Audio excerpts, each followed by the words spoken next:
Welcome to Paranormal Central, broadcasting live from Central California with your hosts Jeffrey Gonzalez and Alan Thomas. Broadcasting video worldwide at ParanormalCentral.net and broadcasting audio on the Dark Matter Network at ArtBell.com. Are you ready to witness something you cannot explain?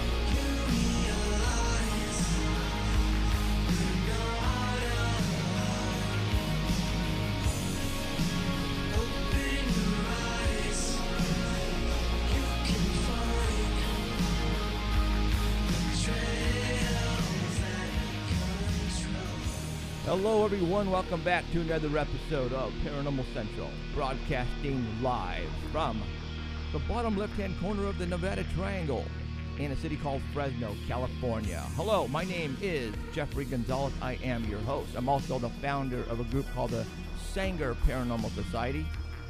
Have been investigating the paranormal for over, I forgot now how many years, over 13 years. We investigate everything here. We're just not... we just don't have a talk show. We're also investigators. We are out in the field, and we're bringing you the latest discoveries of Bigfoot, UFOs, ghosts, all that kind of stuff. And we throw in conspiracy theories in there as well. So we do it all here. Can't do it without my buddy who's sitting here in the chair to the right of me, Mr. Alan Thomas, co-host. Hey everyone, and happy Father's Day to all the fathers. Absolutely, happy Father's Day to all those out there. Happy Father's Day to all the mothers that had to be fathers. So if it is Father's Day, so if you are watching us right now or listening to us, thank you very much. Stole you away from your family. Hate to do that, but oh well. So, all right, we are broadcasting. We wanted to. Yeah, we wanted to. We are broadcasting on live stream, video HD quality to all you out there who are watching us right now on live stream. There's that way. You can also listen to us on the Dark Matter Network at the artbell.com website. Yeah, you heard me right. Artbell website is broadcasting our feed digitally worldwide on their Dark Matter Network. So we are hitting thousands of people all over the world, and our fan mail is pretty much saying, yep, that's what's happening. So I want to thank you for all those who are listening to us wherever you may be on the other side of the world. And it's probably like 4 o'clock in the morning in Holland and Australia. So again, I want to thank you for all you guys' support. Without you guys, we have nothing. We don't have a show, and we're loving every minute of it. Tonight, we're gonna have another killer show. If you weren't here last week, it was one of those shows that's probably gonna be ranking up there on those top 10, I think. I advise you to go and watch it or go listen to it wherever you may find it on YouTube, here on live stream. And from what I understand now, artbell.com, the website, Dark Matter Network, are going to start archiving our shows on their network. So if you go and purchase their subscription, which is like $5 a month, I believe you can go and listen to us anytime you want on the app. I'm going to sign up. So there is a great opportunity there for anybody who wants to do that. So you not only can listen to us, you can listen to Art Bell as well and the other people they have on the Dark Matter Network. So that's going to be kind of cool there. They're saying we're low. We're low. Yep, that's what they say. How can we be low? How low can you All right, go? let me crank it. Check 1, 2. Let's yeah, see. that's weird. It did go low, didn't it? Okay, hold on. Let me bring it up. Then I'm gonna go up. Check 1, 2, 3. There you go. I think. How's that? Check 1, 2. All right, let's try. Did we just blow your speakers? Thank you very much. Let's try it there. That's weird because we were just checking the volumes before we came on, and everything sounded and the levels looked fine. So I have no idea. So all right, today we're going to get into it. Emerald is not here, and this time we have a great excuse. It's a legit one. It's a legit one. I wouldn't even be here. Yeah. She got drunk last night.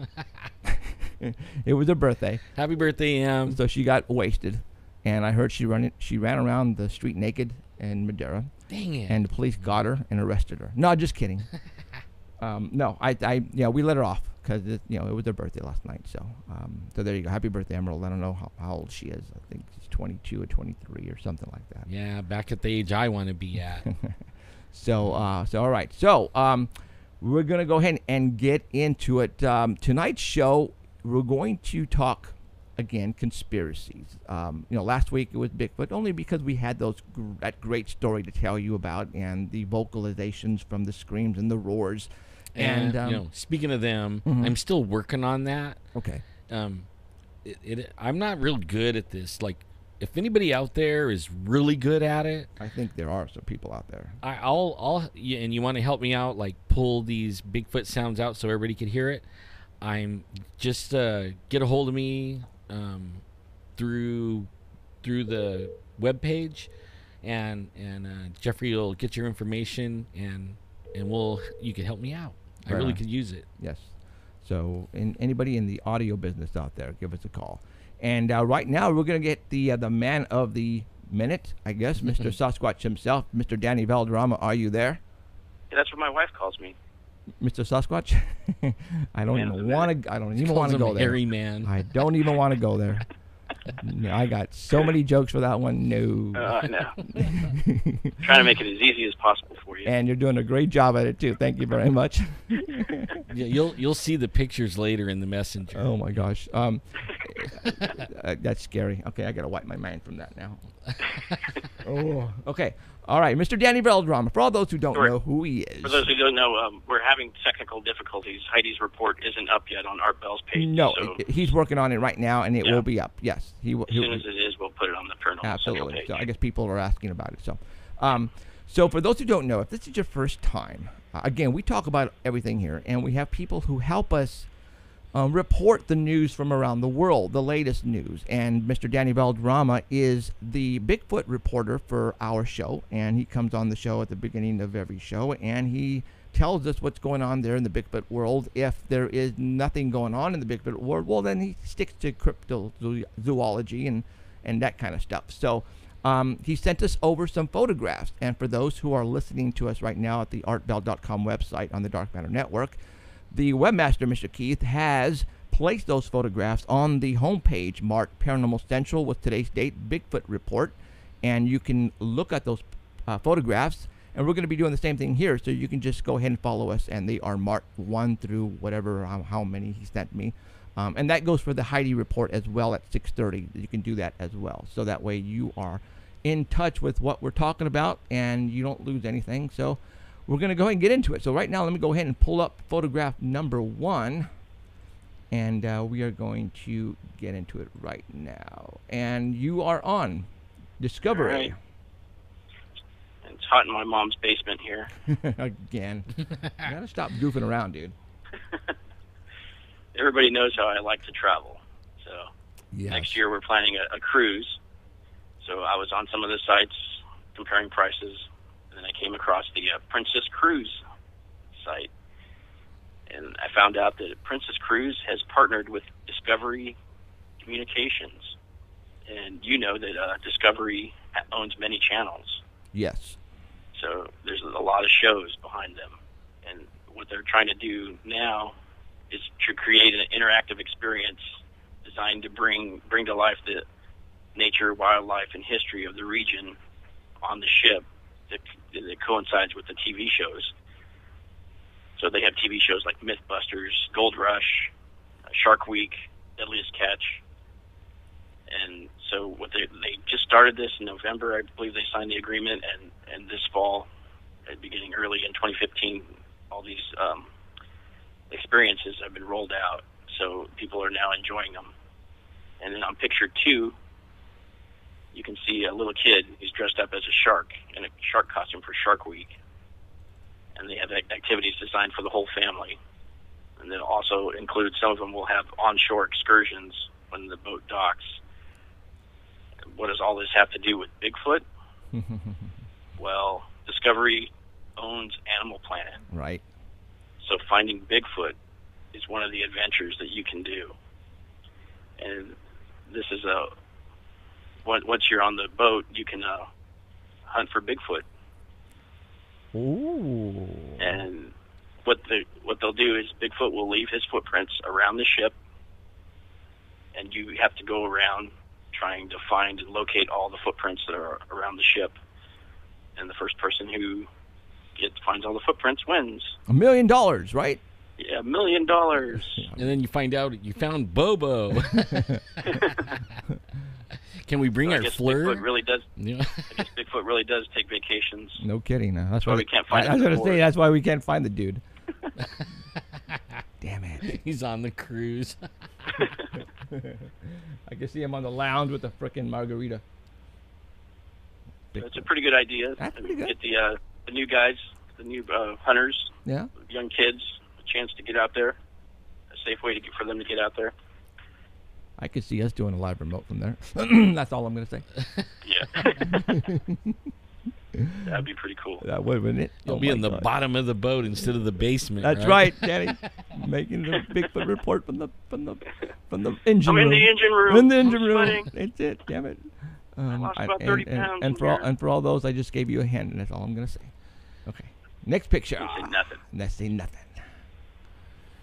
Next picture is from Fox 21 News in Minnesota. Got it up. Ooh, Minnesota. And this creature was spotted in Wisconsin Point. Wisconsin Points along with Minnesota Point make up the largest freshwater sandbar. And there's like a little port in between them where the ships can come in and out safely when there's no wake, and they don't have to worry about all the waves coming from the ocean. It's just a giant sandbar protecting the land from the sea. And this is where this creature was spotted. You can see him in the middle of the picture, kind of to the left a little bit. Something giant just sitting there. I see you. All right. And this is it's about 2.75 miles of beach, and you can see something large just sitting there. But upon closer inspection on picture 2, somebody made this giant creature. So cool. It looks like he's just sitting there enjoying the beach. Look at that, fingers and all. He's made of all natural materials that are found on Wisconsin Point. And some people are already complaining because the fur that's on there is made from a protected plant species on the island. Oh, please. So they're saying they pulled it out and put him on there. Please, grow up. All he did was just seed the area. You know, he just knocked a bunch of seeds off, so it'll be better. Yeah. So these pictures were taken by Sarah Jane Hale, and Fox 21 sent out a reporter and their own photographer to get video of this creature, and they were unsuccessful. Huh?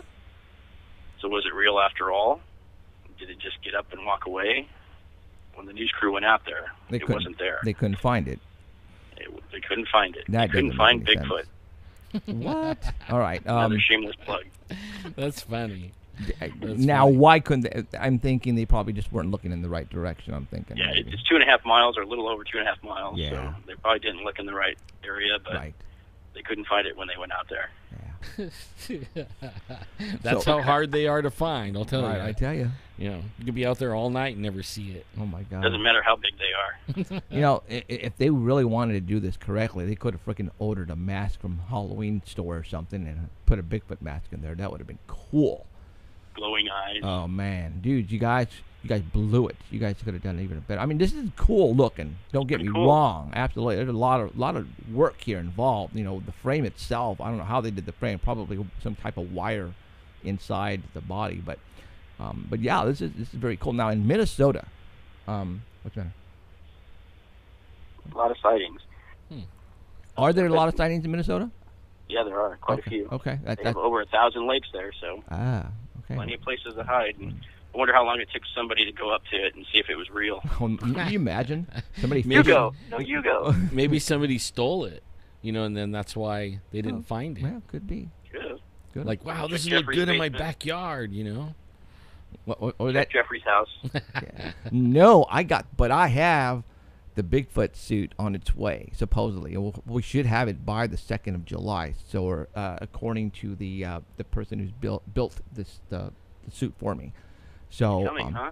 Yeah, he said it's on it should be on its way here pretty soon. For all those who don't know, I when I design a set, and you can see what's behind us, nothing. I don't hold back. And for the TV show itself, I decided, I have a Bigfoot behind me right now as it is in that window, but I wanted something better than that, and I placed an order about 4 or 5 months ago from this makeup artist guy who does Hollywood stuff, and he's actually making an 8 foot tall, or the 7 foot. I think it's 7 foot or 8 foot. I don't remember. One of those two, 7 or 8 foot tall, life Bigfoot. And it's a suit, and I've already got the mannequin, and we're going to have it standing up. I don't know if it's going to be behind me. I don't know if we're actually going to put it on this particular set, only because it's one of a kind, and I think it, I can't divulge everything on this set, because, what am I going to have left for the TV show? You know what I mean? Because we have a couple of things right now that are off to the side that are really cool looking that I just don't want to divulge everything. So, again, the talks that we're having with Hollywood right now, we've already passed the first, walked in the first door, and now we're getting close. So I just don't want to divulge anything, and I want to leave everything, for the, you know what I'm saying? But then again, if this network here gives us a lot of money to build something, then you know what, then I can probably use that suit here, and we'll have somebody make me a real Bigfoot for the TV show. We'll have the real one come in and visit with Absolutely. us. You'll be a guest. Absolutely. Yeah. So the hairy man. It'll be Danny in a suit. Oh God, that would be scary. All right, I got the next photograph up. It is a lake with a couple of circles in it. What do we have? It's going to be one of those like a Christmas tree. When you get it in, you don't think it's big, but when you get it in the house, you have to cut a hole in the roof to get it in. Oh, well, no, this one's the suit. This one's just the suit alone. So I have to, we have to stuff it in the whole 9 yards. So I can't wait. You can stuff it. Yeah. Mm-hmm. Stuff it with us. Sun don't shine. Okay, go ahead. All right, this is Beaver Dam, Kentucky, central Kentucky, in Ohio County. This report was compiled by Charlie Raymond and Don Neal from the Kentucky Bigfoot Research Organization. And it was a blonde Bigfoot that was spotted on June 12th on a Friday around 4 p.m. in the town of Beaver Dam.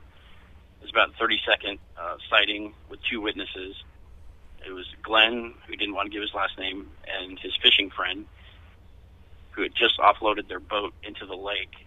And when they got in the boat and then started to drift away from the dock, his buddy, who was looking at the other shore, said, "Do you see what I see?" And he looked up at his friend and saw which direction he was looking, and he turned around, and directly across on the other bank from them, which is only about 50 yards away, because they're on this little narrow cove, so only about 50 yards away from them, Glenn sees a creature stand up and then start walking away from their location. And it only took a few steps, and it was gone into the tree line. And he said the back of this thing was really huge. He said it was definitely walking on 2 legs, and he's completely positive that this thing walked away on 2 legs. He kept blinking his eyes to make sure that he was seeing what he was seeing, and he kept talking about how massive the shoulders were, and it had a broad waist. He said it wasn't running at all. It was walking very quickly. And so what was strange about it was that it was blonde or yellowish kind of looking hair it had all over its body. Said it was long and matted and worn, tangled. So there was absolutely no sound, and they couldn't smell anything. But he said he just couldn't believe the size of this thing. And he told his buddy, "Did you just see something yellow like I just saw? Is that what you were talking about?" And his buddy said, "Yes." He said he could see it from the knees up. There was a tall grass in front of it, but he could see it from the knees up. And his buddy won't talk about it at all. That's why he wasn't interviewed for this report, because he doesn't want to talk about it at all. But when they were talking about it at the lake, he did say that it was squatted down just before his buddy turned around. It was squatted down, and it was watching them. And that's when his buddy saw it. And his buddy says that he thinks there were 2 of them there. But when Glenn turned around, he could only see one of them walking into the woods. But they fished until dark that night, and they paid attention to their surroundings, and then they got the heck out of there. Now, is it in that picture? No. Well, it's not. No, this is just a picture when they went out with him to show him exactly where it happened. Oh, okay. There's a circle on the right that shows where the boat is, and then the circle on the left is where the creature was standing. Okay. So just so they interviewed him for all that night at his house. No. Okay. They interviewed him at the house, and his wife remembered another incident that took place about 2 weeks before, about a mile away from there, when she went fishing with her husband. So as they were unloading their boat, they heard footsteps in the brush nearby them, and it was a loud thumping sound. And then all of a sudden they heard loud wood knocks coming from that same area. So they just loaded the boat back up and left. But he said the fishermen in the area have reported howls, knocks, growls, along with glowing eyes, all in this area. So when the reporters had asked this man, Glenn, to take them back to the lake and show them exactly where it happened, that's when they took this picture. And one of the reporters there decided to do a Bigfoot call. And he got an immediate long howl in return. Yeah. So they checked the area, and they said there's deer and rabbits and squirrels, nothing big, and there's no homes or farms in this area. It's all isolated. But they did get a response when they were out there. I wonder what the reporter said after he heard that. Was it did the reporter say that these guys are putting up a hoax? Because I would have liked to. These reporters are from the Kentucky Bigfoot Research Organization. Charlie Raymond. I thought you Charlie said Raymond and Don Neal. Because they went out to compile the report, and no, they absolutely believe these guys. Okay, well, yeah, I mean, there's plenty of sightings in this area, and over the last few months, a lot of the other fishermen are reporting strange noises and stuff. For some reason, when you said reporter, I was thinking news crew. But that's probably from the other story too. Got it. Yeah, got it. Okay, that makes sense. I wonder if they recorded the response they got. Yeah, he recorded the whole interview, so I don't know if he had his recorder going. Yeah. Cool. Seems like the Bigfoots know when to do it where you don't catch them. Just got to have it on no matter what happens, because that's what happened at the Thule Reservation. As soon as we got there, I should have turned it on, but cool. So, all right. Next photograph is... All right, let me start with a disclaimer here. This information is not intended or implied to be a substitute for professional medical advice, diagnosis, or treatment. It's just general information purposes only, and you are encouraged to confirm any information with your physician. But Bigfoot season is in full swing, and there are plenty of people out there, but it's always a good idea to be aware of what's hunting you. So, it's flea and tick season right now, guys. Yeah, little bloodsuckers. Better be. They're active all year, but mostly in spring and summer. And they can spread bacterial, viral, or toxic diseases. But the most commonly known for spreading Lyme disease or Rocky Mountain fever. And symptoms can include red rash expanding over like to 12 inches of your body at a time, fatigue, chills, fever, headaches, muscle and joint aches, swollen lymph nodes. And it usually takes about an average person about 7 days for anything to start showing on you. And even though you get treatment for them, it can last months to years before you're at 100% again. So you got to be aware of these things. They can carry more than just one disease at a time. And if you go into Lyme's is terrible. Yeah, it's hard to get rid of. It sounds like from all the reading I was doing. Yeah, I don't. You're gonna be in bad some shape. people never do. That's almost like the disease I have, Lyme's. It's almost the same. It's weird. And if you don't treat it, it just keeps getting progressively worse. Picture 2, you can see what the flea sticks in you. That sharp, jagged thing is the mouth. Ew.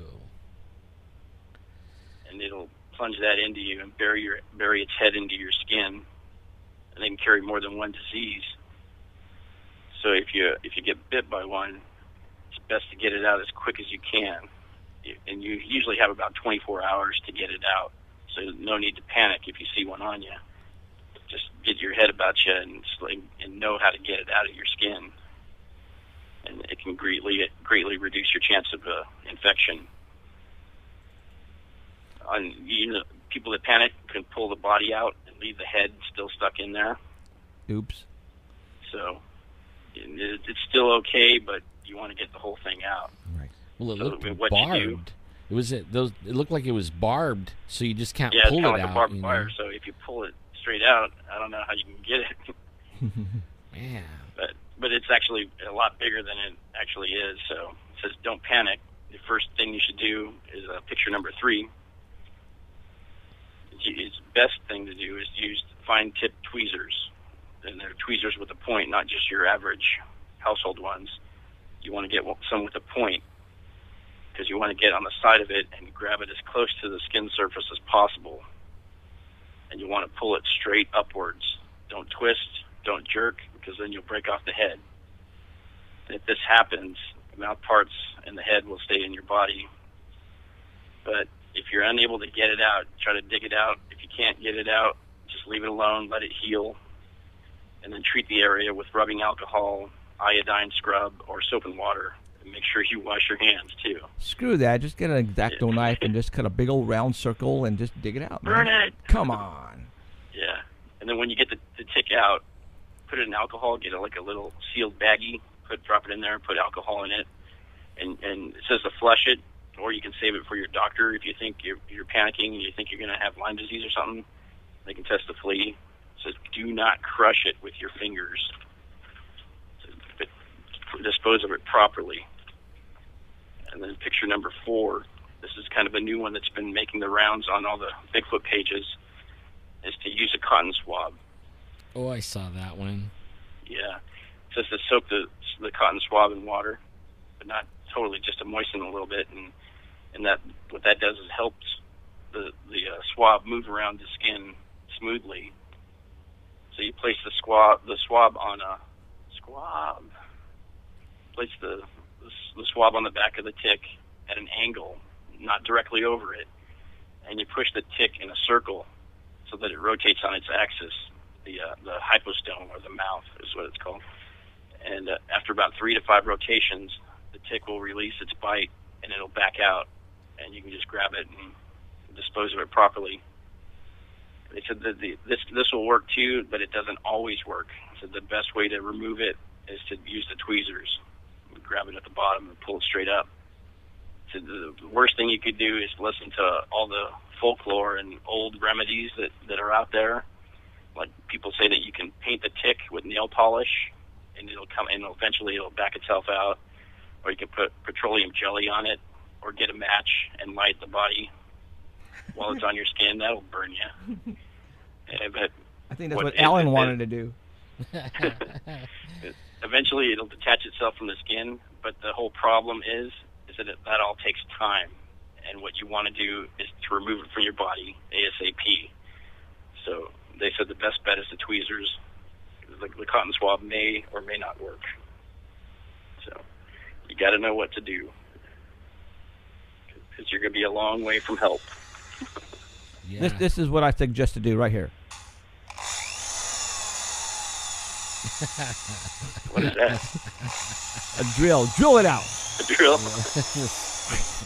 Yeah, I'd cut that whole piece of skin out. Make a Rambo can do it. A quarter-inch hole. Do it. No problem. Put silly putty in there. You'll be fine. Just forget about it. That's right. Yeah, so folks here, we're not just talking about Bigfoot. We're talking about saving your life as well. I mean, yeah, ticks. Have we ever... or scaring you from going into the woods, so we can just go in. we haven't really... No, the skeeters is what the ones that get us. Right. Oh, man. I got covered. Yeah, they like Danny. Yeah, they do. They like that dark skin. For you know some what was reason. cool? They had lights on. Water either. Oh, true. There's no water, so... True. Yeah. Wow. Very, Maybe very in luck. dry. So we'll see. So, all right, Mr. Danny. All right. Is that it? You guys behave. Nah. Yeah. Happy Father's Day to you, gents. Thank you very Happy much. Father's Day. You Danny. too. Have a good Father's Day. I guess. Where'd you go? You went to the golf course today, or? Yeah. Was that just the country club to have some lunch. Got it, Mr. Country Club Man. Yeah, whatever. All right, dude. Thank you, and we shall see you next week. Party on, Wayne. All right. Thanks, man. Bye. Bye. All right. Thank you, Danny Valderrama, for that Bigfoot report and how to remove a tick. Well, now you know. So when you remove one and it saves your life, you can send Danny a message. Dude, and give him play-by-play and take pictures. I want to see it. All right, let's get into it. For those who have looked on the photograph of the of the show, when I go and place the show on live stream to promote it, I usually place a photo of the main subject that we're going to talk about, and I placed on there a movie poster of the movie Knowing with Nicolas Cage. What we're going to talk about right now, and we're really going to get in deep, guys, okay? I mean, we're talking conspiracy theories right now, guys, but what we have been noticing is a lot of movement of military, and we've talked about this, but not a lot. But now we're going to go ahead and we're going to get into it really hard. And we're going to throw out some theories out there. Now, the theories that we're going to throw out there right now doesn't necessarily mean that's what's going to happen. But what we're going to do is we're going to give you, I don't want to say the evidence or facts, but we're going to give you what we have been noticing here, Alan and I, in social media, in our connections, in the research, in videos that and other shows, what they're talking about. We are writing all this stuff down, and we're trying to make sense of it. Because last week at the end of the show, I actually went on and on Google Sky. You guys all know the name Planet X, Nibiru, has been going on in the conspiracy world for over 5 years now, and people have been trying to actually make it as there is such a thing of Planet X or Nibiru. And last week, Google Sky.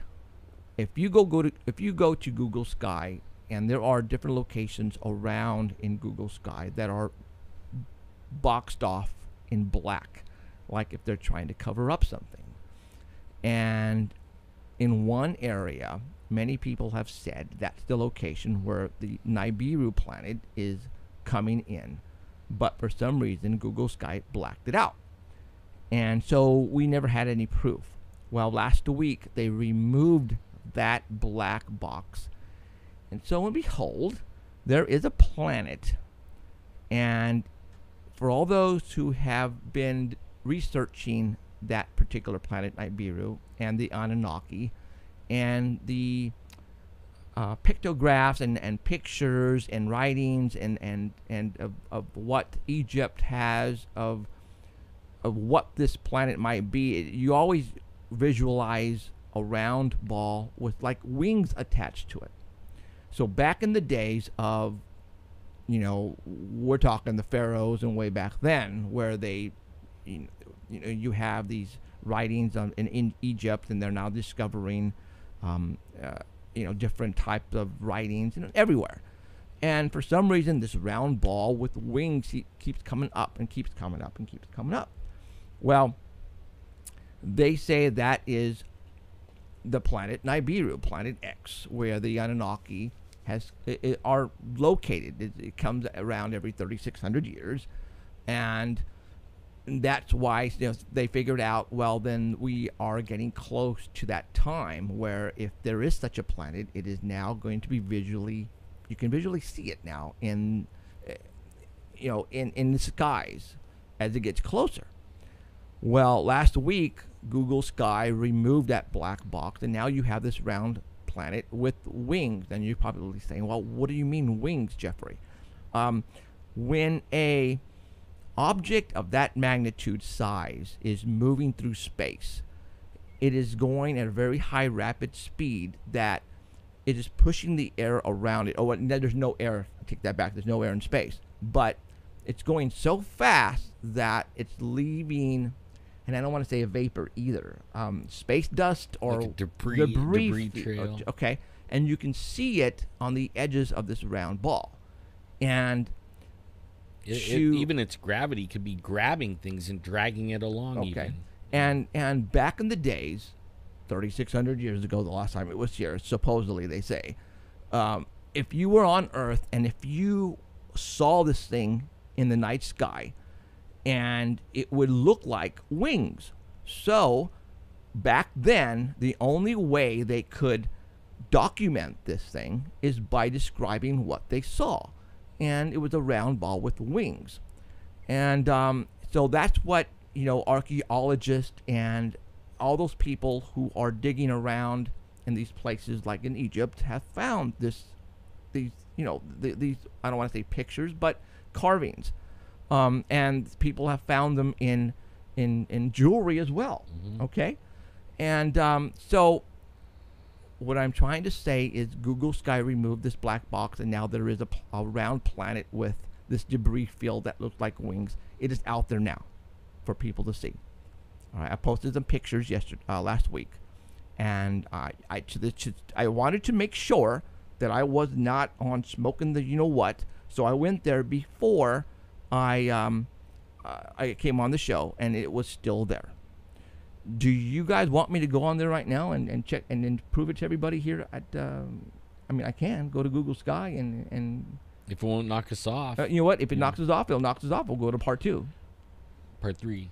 Part 3. So let's do that. And that this planet thing, we've been talking about global warming and climate change. I mean, first they called it global warming, and then that didn't really happen, so now they're calling it climate change, right? And they're trying to say we are doing it. We're our cars burning carbon and all that. We're pollution and everything. We're changing the weather, but really we're not. We're not. I know everybody's probably saying, yeah, we are. They've been telling us. Well, they've been telling us. That's what they want us to think. Really, something's coming. And it's like messing with the sun and making it more active, which is heating the earth up. Okay, so what I'm going to do right now... I think this is it right here. I mean, if our pollution is causing the ice caps to melt, which, by the way, an article just came out that said they've been keeping track since 1979 of the ice, and it's still the same. The ice is not melting. Right. I mean, it's actually getting colder. I think they're actually building. In the South Pole, it's building, but only the ice is within the limits of where they've seen it. It's not melting. It's a big old scare is what it is, and they're trying to make us believe that we're polluting so they could tax us a carbon tax. But if our pollution is making Mars ice caps, their ice caps are dwindling for reals, and I think it's something from this coming in. It's waking up the sun. You can watch some programs right now, or Google the sun and the activity of the sun, and they're saying it's like the most in modern times. So there you go. And who knows? I mean, they haven't been keeping track of the weather for 1 million years, and we've been in an ice age and a mini little ice age, and I actually think that the earth warming up is better for us, don't you think? I mean, we actually have it better. It'll be more tropical and stuff like that. Okay, so right now what I'm doing is I got Google Sky on. And he got lost. No, I'm just kidding. No, I'm zeroing in on the coordinates right now, and 2236. So I am just about there, actually there. So if I go, yeah, that's right. Al Gore said the ice caps would be gone by now, and they're not, and they're not even smaller. That's the big joke. I have people on Facebook attacking me all the time for my view on climate change or whatever you want to call it. I just know one thing. We're not polluting, and we're also not overpopulated. The earth is not overpopulated. If you're in LA or San Francisco or any big city, it could seem like it, but it's not.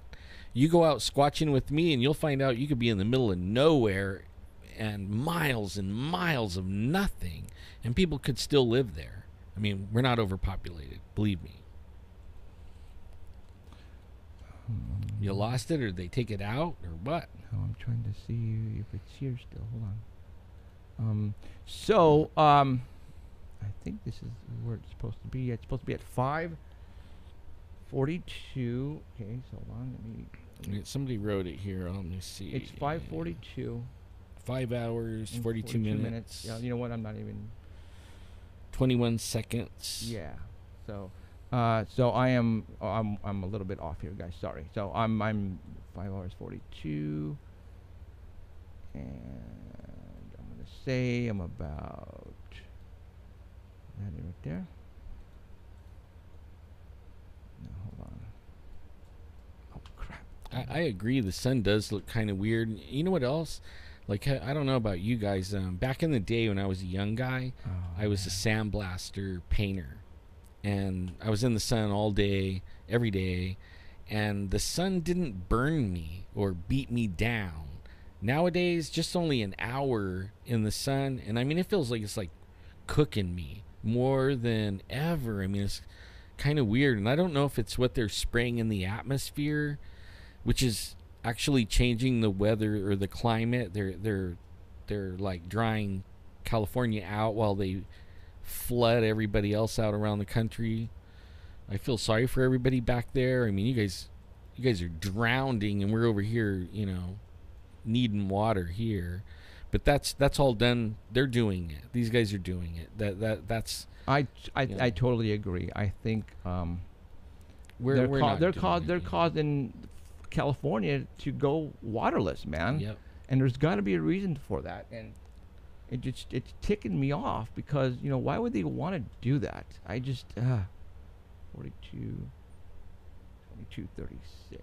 Actually, it should be right here. Wait, can't you just type it up in that little search bar and it'll go right to it? Oh, there it is. Found it. Okay. All right. I'm right now. I have it on the screen, and if I'm gonna put the hand or the mouse thing on it, and at 5 hours 42 minutes and 19 seconds, and at 22 degrees 36:47. I'm circling it right now. Do you guys see that? Okay, that's at Google Sky. If they wanted to not for us to see this, then there it is. I'm gonna go ahead and I'm going to. Well, for a long time they didn't. That was just a black spot, and you couldn't see behind it. Why they gotta? But now they opened it up so you could see it. So that means it's coming, right? And I actually think that it's coming in, and they unlocked it so you could see it because it's not going to be long, and we're going to be able to see it. Right. Then we're going to go, hey, what is that up there? And you look on Google Sky and find a blacked out area. Everybody's going to go, what do they got the big blacked out area there for? Right. So, okay. So you guys, what I told you last week, I'm not lying to you. Here it is right here. Anybody can go to Google Sky and pull it up. Are you guys actually seeing what I am looking at right now? I just want to make sure you guys see this, okay? Because I am not bull, SHITING, you guys, when it comes to this stuff. There it is. All right, there it is. Oops, sorry. Okay, so now, God, why is this? Sorry, guys. I pull it up on my iPhone to make sure that it looks like the picture that it looks like the pictures that you see those guys making way back 3,000 years ago. Yeah, it does. It does. So, okay, so there it is. Do we know for a fact that this is the planet Nibiru or Planet X? No, we don't, guys. No, we don't. But this area here used to be blacked off, and now it isn't. Right now, okay, so I'm going to go ahead and I just wanted to show this to you. There it is down here at the bottom left-hand corner, the numbers that represent the location of this object, so that way you guys can go to Google Sky and do it yourself. All right, there are the numbers. Write them down. 5 hours, 42 minutes, and whatever seconds, 20 seconds, and 22 degrees, 36, and 11. And that'll get you to that area, and there it is. Okay, so let me get out of here. And yeah, so there it is. And we didn't collapse. Cool. Cool. All right. So I wanted to show you that so that way you guys didn't think I was really blowing smoke, and I'm not. There it is. All right. Now, like Alan said, they removed the black box for a reason. All right. Now, all you guys know that there is something coming down within the next couple of months. You guys we've talked about it about a month and a half ago now that, there are military drills or training missions that are going on right now all over the United States and certain states. There is a date that has been given to us that I have known about for a while. A certain 5 days in a certain month. And I'm going to go ahead and tell you that right now. And that month is in September. And the dates are between September the 21st through the 28th. For some reason, that week, it has been, for all those who are involved in conspiracy theories and doing research, those 5 days have been out there popping up everywhere as if something is supposed to happen within those days. The main day is September the 23rd. So, Jeff, what is happening on September 23rd? Well, let's start off with all of the, and I don't want to say evidence, but let's just say the hints that people are giving for that week. So, Jeff, where are you getting these for how hints? long back, too? Right. And we're talking a long ways back from what I'm going to be showing you here pretty quick. September the 23rd is the magic number. Now, let's talk. Alan and I, we've been talking for a while about this, and he has his theories. He's done a lot of research. I've done the same.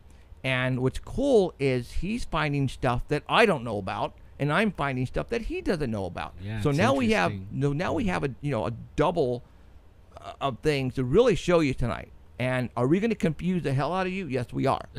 That's because we're confused. Yeah, because at this point in time, we don't know what's going to happen. But what I'm going to show you tonight and tell you is what we are finding. And it's like these are being put out there for us to find. Yeah. And there's a reason for that, guys. But only, you know what? They're not telling you to go look for it either. No. You're supposed to find this on your own. And most people, right, even me, if you right over my head. If you, again, are the type of person when somebody comes up to you and says, "Hey, I think and you go like this, "I don't want to hear it.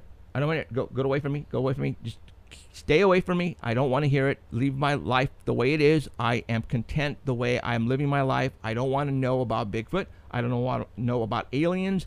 And if there's somebody coming in September, well, then I don't want to know about it. If it happens, it happens." Those guys are the Legoland ones. Okay. Everything is awesome. Okay, those are the people, again, who get up in the morning, who have a family, all right? And that is their main goal, is their family and their way of life. They get up, they wake up their kids, they have breakfast, they dress their kids, they take their kids to school, they go to work, they have lunch, they come home, they pick up their kids, they have dinner, they watch TV, they do their homework, they go to bed, and they do it all over again. Over and over and over, and that's it. And they watch the news, and they get the news from the media, and that's all they know. And that's all programming. Okay. They only are telling you what they want you to know. Yes.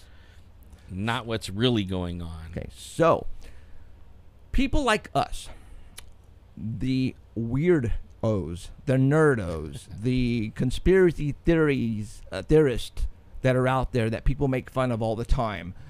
Yes, that's me, and that's Alan, and that's Danny, and that's Heidi, and Emerald. Well, she's actually, yes, she's in there too, because she sees and hears what we hear as well. Now, so let's get into where did we get our information, or what have we found that is leading us to something going to happen in the month of September.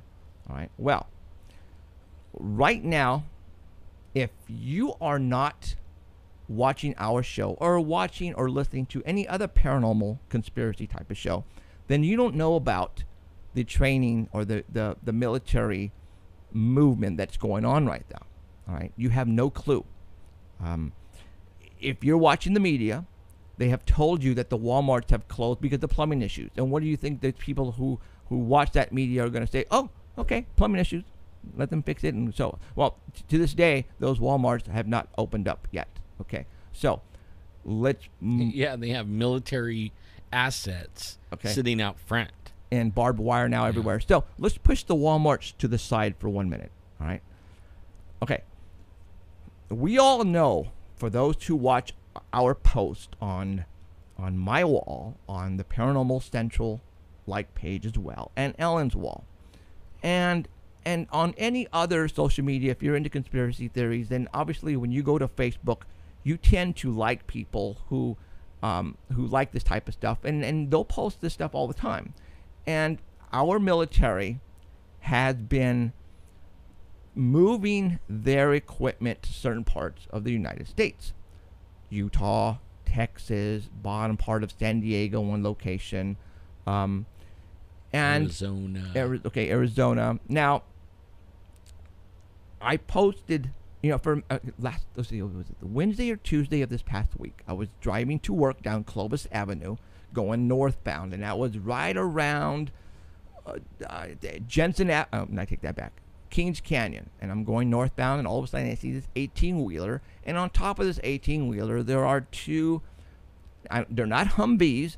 They're a Jeep, but with a big box on the back, like for carrying, maybe military personnel, and it was driving towards the airport because here in Fresno, California, we have the National Guard placed here. All right, I have been noticing for the past 5-6 months that the military equipment they're bringing in a lot of it, and they're placing it around the airport. Like they keep bringing it in, they keep bringing it in, they keep bringing it in. Well, people that think big frickin' deal, we are having wars in Iraq. Well, they're bringing back the equipment, and they have all this equipment, so what are they supposed to do with that? Well, then they're going to send it to all of these locations around the United States where there are military bases, and they're going to place them there. Well, there's a problem with that theory, is a lot of the stuff that we send over there don't come back. No, in fact, there was a meeting of governors of states, of National Guard, that were complaining to the federal government because they took our assets, or those states' assets, and took the National Guard and was fighting their war with our guys and our stuff that California or whatever state bought.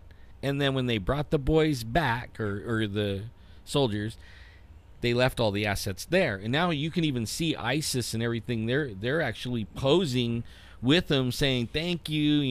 We're going to use this against you now. Right. None of it's coming back. No, a lot of it. It would cost more millions and millions of dollars to bring all that crap back. So they've already spent the money on it. So why spend more money? They're just going to leave it there. Yeah, they're just going to buy more. Sure. So there are videos being posted on YouTube, and it's popping up on Facebook, of these trains with 10 engines on them pulling all these cars, and all these cars you have military equipment. More of transport military vehicles than fighting like tanks. I've seen some tanks. Most of it is military vehicles for transporting equipment and transporting military personnel. That's what I see. And it's all over the place, you guys. And I know you guys are looking at this too, because a lot of when people, down here in Central California where we are at, and we have the railways. They go through Fresno and they go through Hanford. People are catching these things, and they're videotaping them with their cell phones, and they're posting them on their Facebook, and they're sending me a link, and they're putting them on my wall, and they're going, look, this was going through let's say Hanford, and going northbound, or going through Fresno, or whatever. And a lot of people are going, big frickin' deal. They're just moving military equipment. Okay. But it's a lot. It's a lot of stuff. if they were going to do some training, don't you think they would be content with what they have already at their facility, like in Fresno? You know, if they're going to do some military training, okay, maybe 20 Humvees or whatever, but they're bringing in all kinds of stuff, you guys. It's a lot, man. It's a lot. If you drove by there lately and looked, it's man, a lot. It is a lot. Okay, now, all right. So then we heard about Jade Helm. Right. Okay, what is that? Well, they chose 5 locations, excuse me, and they decided to do some training at these particular locations. And so they, within the past month and a half, have been moving military vehicles and military personnel into these locations. And you have seen, and videos are now popping up, where military personnel are doing drills in towns and in cities and in parks in towns, where you see kids playing on the on their swings in a park, but then you pan over and you see 100, 200 military personnel doing drills on the grass. It's like, okay, that's pretty odd. I have never seen that before, and don't tell me you have, because I know you haven't. All right, there are people when I started posting stuff like this on my wall, I have friends. I have a lot of friends from high school who are friends with me, and who also are military kids. And not say kids, but either, I don't want to say retired, or are on the National Guard, or have kids who are in the National Guard or in the military, and they're saying they're just training. That's all they are. You know, they're constantly moving military vehicles around all the time. Not to the extent that I have been witnessing lately, and also on the internet. So, yeah, it used to be a big deal if you saw like a convoy of maybe 10 or 15. Right. You know, you'd be like, wow, that's a lot. And granted, the National Guard they do drills. Yeah, they do. They do drills. As a matter of fact, my supervisor, Mr. Mike, I don't know if you're listening or watching, and he does a lot, okay? He's just retired from the National Guard, okay? And, you know, I don't know what it is, 1 weekend a month or something like that. He goes out and does drills. And then 2 weeks out of the year. Okay, yeah. And, you know, he would have to leave his position at AT&T where we work, and he'd go do his drills, and, you know, the company has to let him go, because that's just, you know, it's just, he has to. Now, what we have been witnessing is I feel, and I think Alan feels, and a lot of people out there feel the same way. It looks like they are getting ready for something. All right, that's what it feels like. I'm just gonna say, I'm not gonna tell you who he is, or because I know he doesn't watch. He has too much to do as it is on his profession. But I had dinner with somebody of very high importance in the Fresno area, in the media, and we had dinner last night, and he wanted me to tell him what is going on in Fresno, because he's been watching us, you know, on social media. He is very big in the media circuit here in Fresno. You know, if you saw him in person, you go, "Hey, you're, you know, so and so." He feels the same way. Actually, last night I thought I was going to talk about the things that I have been discovering about Fresno, because I've told you, you know, I call the show Paranormal Central because I believe Fresno is a central part of paranormal activity. There's so much stuff going on here. It's unreal, from UFOs, and I say UFOs, unidentified flying objects, to people witnessing spirits and ghosts in their homes and businesses, and a lot of crypto monsters, guys. We're talking Bigfoot, a lot of Bigfoot activity down here, not to mention little creatures, aliens, grays, abductions, all that's going on here in Fresno. That's why I got involved in this, because I dig this stuff. And because we have been involved in such a long time, I have a 24-hour paranormal hotline that I've had since 2003 that I pay every month on. And now I got people calling me from all over the United States asking for my assistance in their problems, which I find awesome. And we are actually able to help them over the phone. With this, people actually call us and give us some cool information that is not supposed to be given to anybody. And so that's where we get a lot of the info. Is from people giving it to us because they know what we do. So with all of this information coming at us, this training, these drills that our military is doing, they're preparing for something. All right. So now let's get into, okay, well then what are they preparing for? Good question. Yeah, and have they been telling us on the news? No, not at all. I mean, when was the last time you heard of Jade Helm training on the 6 o'clock news? You don't hear anything about that. People have sent me videos of in Vegas and in Texas and in Houston where Black Hawks are landing on top of these buildings, and these guys are falling out on the ropes, and they're going down. And all of a sudden, you hear gunfire, like if they're practicing for something. For terrorists maybe, I don't know, but a lot of that is going on now. All right, so let's discuss that week of September the 22nd to the 28th. I've been watching a lot of videos, and for some reason, that week of the September has been popping up a lot in movies. All right, and these movies, not just any movie, but movies that have to do with the conspiracy, guys. All right, and as you guys are. If you guys are watching our show right now on live stream, the poster that I use for this show is Knowing, all right, with Nicolas Cage. And for all those who haven't seen this movie, it's about basically the end of the world. And this particular movie is about a meteor coming in, and I'm sorry, that's another movie. Solar flare. It's a solar flare. See, there's all these. There's so many movies, but we're going to talk about all these. A solar flare coming in and basically wiping out Earth. All right. And Nicolas Cage has a son who's autistic. He's very bright, and for some reason, one day he starts to write down a bunch of numbers, and just randomly numbers, just hunting pages and pages of these numbers.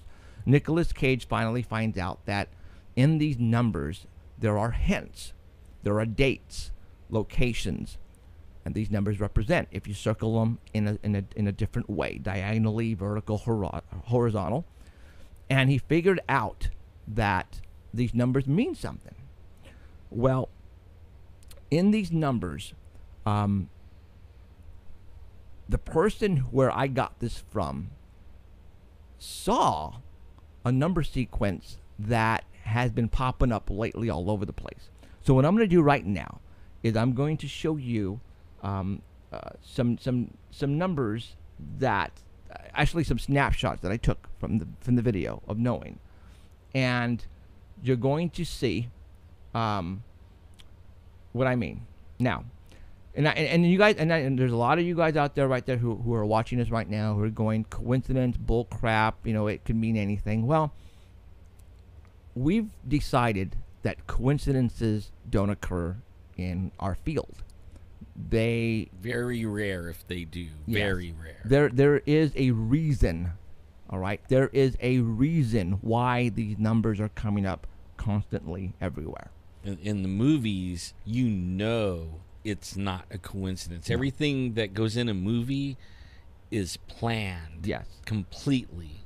And well, you know what? Before I even get into that, let's talk about Jupiter ascending. Okay, we talked about this 2 weeks ago or 3 weeks ago, and it finally came out on demand, and I missed it. So my wife Cheryl, Diane, went and purchased it, and I watched it. I wanted to go see it in the movies, but my work environment just doesn't allow me to give me much time. So I saw it, and it was really interesting about the movie itself. And it was totally tripping me out, and it tripped out my wife, Cheryl, and she said, dude, you got to see this movie. What's kind of funny about it, though, is that everybody gave it the reviews of F. Everybody. It was one of those movies where if you're lucky to see it when it comes out, then you're lucky. It's just one of those movies. I mean, it didn't last. It didn't last. It didn't last in the theaters. Okay, and now we understand why it didn't last. It's because there are some hints in there that you need to really look at and take seriously. It is funny that this movie came out in September. All right, I'm sorry, February of this year. And all of a sudden, it completely just fell off the map. Then we talked about it on here. And then that week, somebody wrote an article on it. And Elizabeth sent me that article on Jupiter Ascending. Thank you, Elizabeth. And I read it, and I went, what? It's like, are you kidding me? It was a long article. It was a long article. The guy really did a good job. Yes, he did. And it talked about a lot of stuff, but the one thing I want to talk about was what they were trying to get across, and it's about the will of the people. Mm-hmm. Okay, they were talking about higher power. They were talking about evil. They were talking about good and evil. They were talking about higher power. Now, when they talked about the higher power, I didn't quite know exactly. See, they froze up, didn't it? No, okay, we're cool.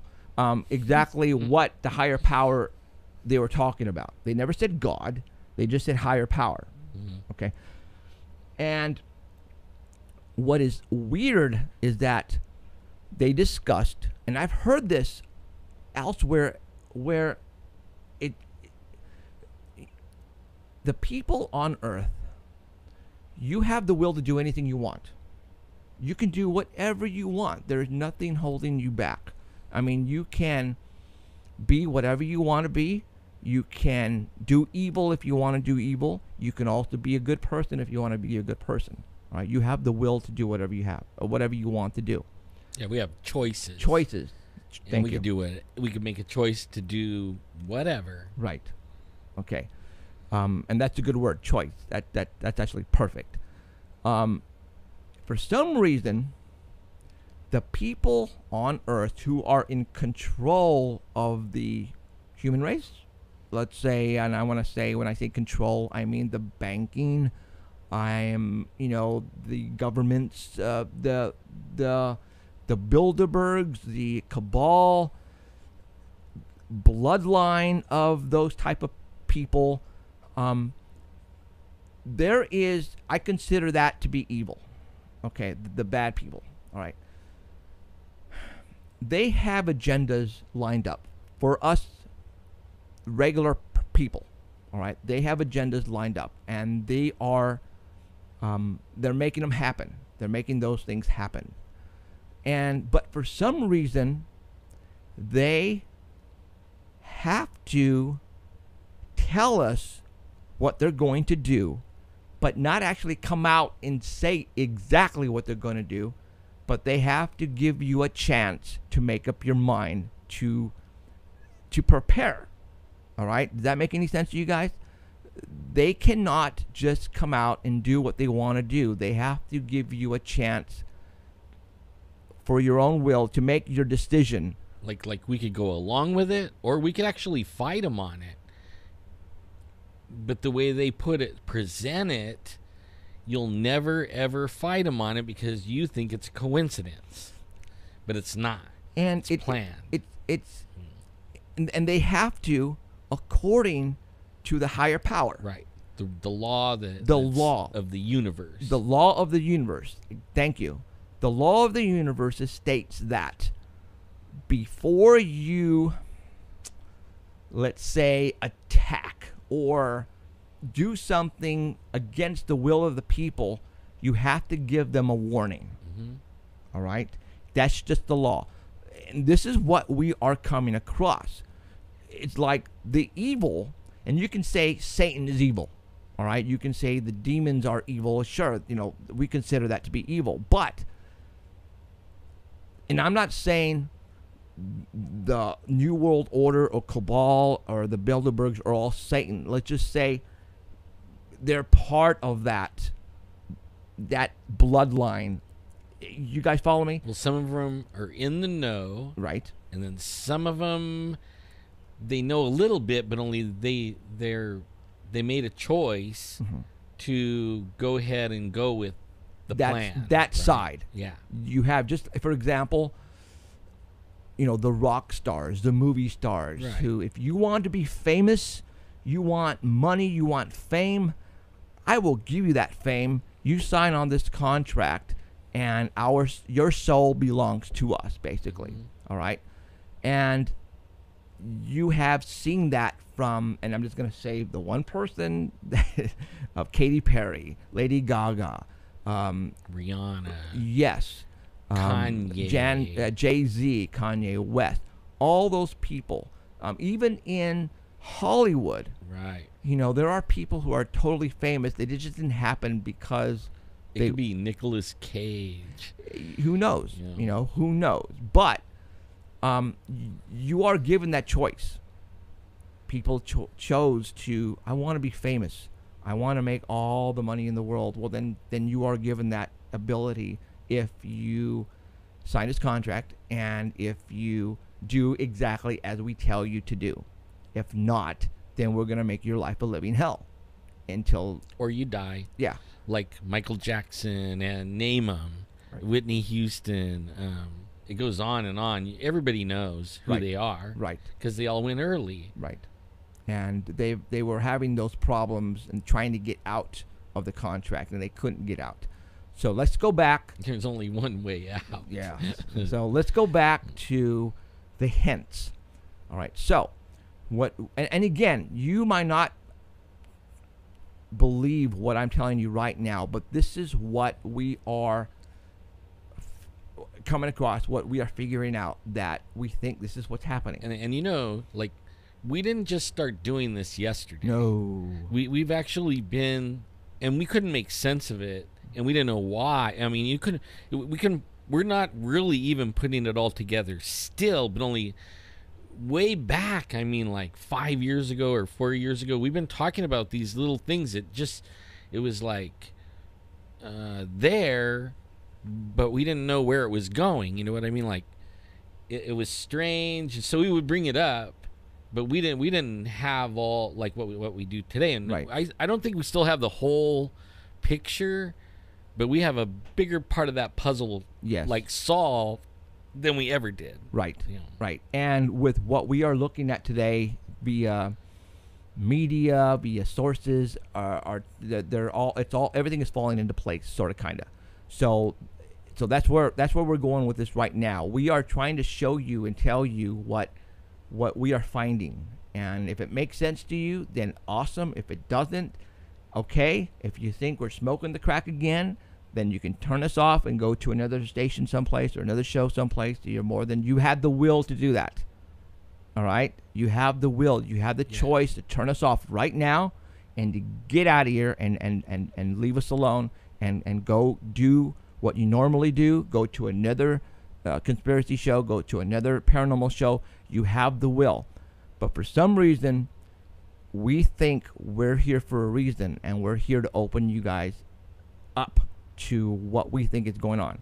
So we're trying to open up that choice, to give you the choice to either maybe like really it's more like giving you the awareness that this puzzle is there, right? And you could go home and you could decide to go back to your Starbucks and everything's awesome life, or you could go and actually try and figure it out like we are. But only the thing that is really to me, different out of all the times that we talked about it. The time is like we have less time now to have that choice. You know what I mean? Like to make this choice. And a lot of people are just riding along and oblivious, and this is going to blindside them so bad. Yes, You know? it is. And okay, so we're giving you the choice right now to either believe what we're telling you or to take what we're telling you and go and do research yourself. Like puff puff pass. No, I'm just kidding. Okay, yeah. So we're gonna give you some information tonight, and you go do your own research. All right, that's all we're telling you to do. But we're telling you that we live now in a different world, and things are happening that is way out there, man. I mean, if you would have told me about this in the 90s, I would have said, leave me alone. You are so on drugs. Just get out of my life. Yep. Me too. I would have been like, get out of here, crazy person. Yes, but there was probably only a couple of people talking about it too then. Yeah. So all right. So hence, we have the will, we have the choice. Do we want to make that choice when the SHIT happens? Then let us give you some hints what we have been finding. And again, I believe the only way these people can't give you the hints is in movies, in TV shows, cartoons, yes. songs. It's the only way they can give you hints, and that's the only way they can. So no, they actually could come out and tell you straight up. They're yeah. choosing to embed it in a very obscure way, but they're still telling you. See, that's what they're gonna say when the SHIT hits the fan, and everybody goes, "We didn't know about this." No, we've been telling you all along. Didn't you hear it in this song and watch that movie and this and that and then you're gonna go, "Oh."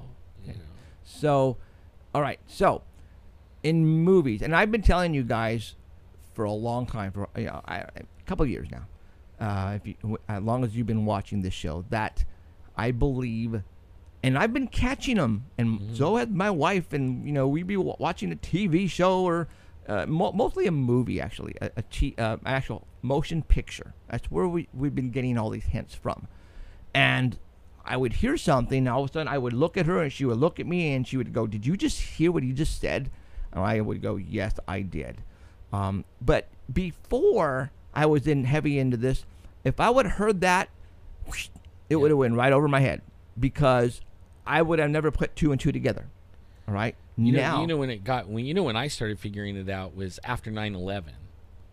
Okay, never saw the 9/11 stuff. Right. And then you're watching the reruns, and these were done like years before the 9/11, like a couple of 3 or 4 or 5 years.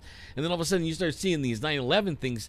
And because we know 9/11, all of a sudden that was blatant, right in your face, telling you 9/11, but you wouldn't know until after 9/11. You know what I mean? They told us about 9/11. Right.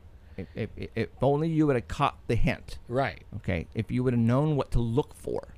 And now with internet, you can pick out the hints because other people are doing the same thing. And it's just not us here. There are thousands of people out there like us who are into this stuff, who this is all they do is sit behind the computer, and they try to figure out the puzzle, and they're figuring out the hints, and then they're putting it on Facebook, and then we're getting it on YouTube video, and we're finding it, and then with that information we can add a little bit on this, what we found over here, and then now it's all making sense. So hints. There are so many movies out there. Last week I said that this was going to be you guys' homework, is to give me movies that you have seen that might represent what's coming in the near future. Hints. So this is what I want you guys to do right now. Is I'm going to keep talking, but on my 24-hour hotline, I have it's an iPhone. Okay, so I want you guys to text me. You guys can be listening to us right now in a freaking truck going across state lines, and you're listening to Art Bell or whatever. But if you're not watching us, this is probably going to be the best way. For those who are on chat right now, it's hard to put a movie on there because it's going to disappear right away because there's so many people are on chat. We're not going to catch every single name of the movie that comes out. So I want you guys to... Well, they've already put a bunch already. What I want to do is I want to write these things down and we talk have about like them. the people in chat right here. These people are awake and aware. I'm gonna tell you right now. Yes, they are. We don't have a bunch of dummies in our chat. So I want you guys to text them to me to my 24-hour hotline iPhone, and that number, you got a pen and paper ready. All right, area code is 559 287 8367. 559 287 8367. Go ahead and start texting me the names of the movies that you think have hints in them that will give us hints anyways that of future, let's say, disasters, future events that you think we need to really pay attention to.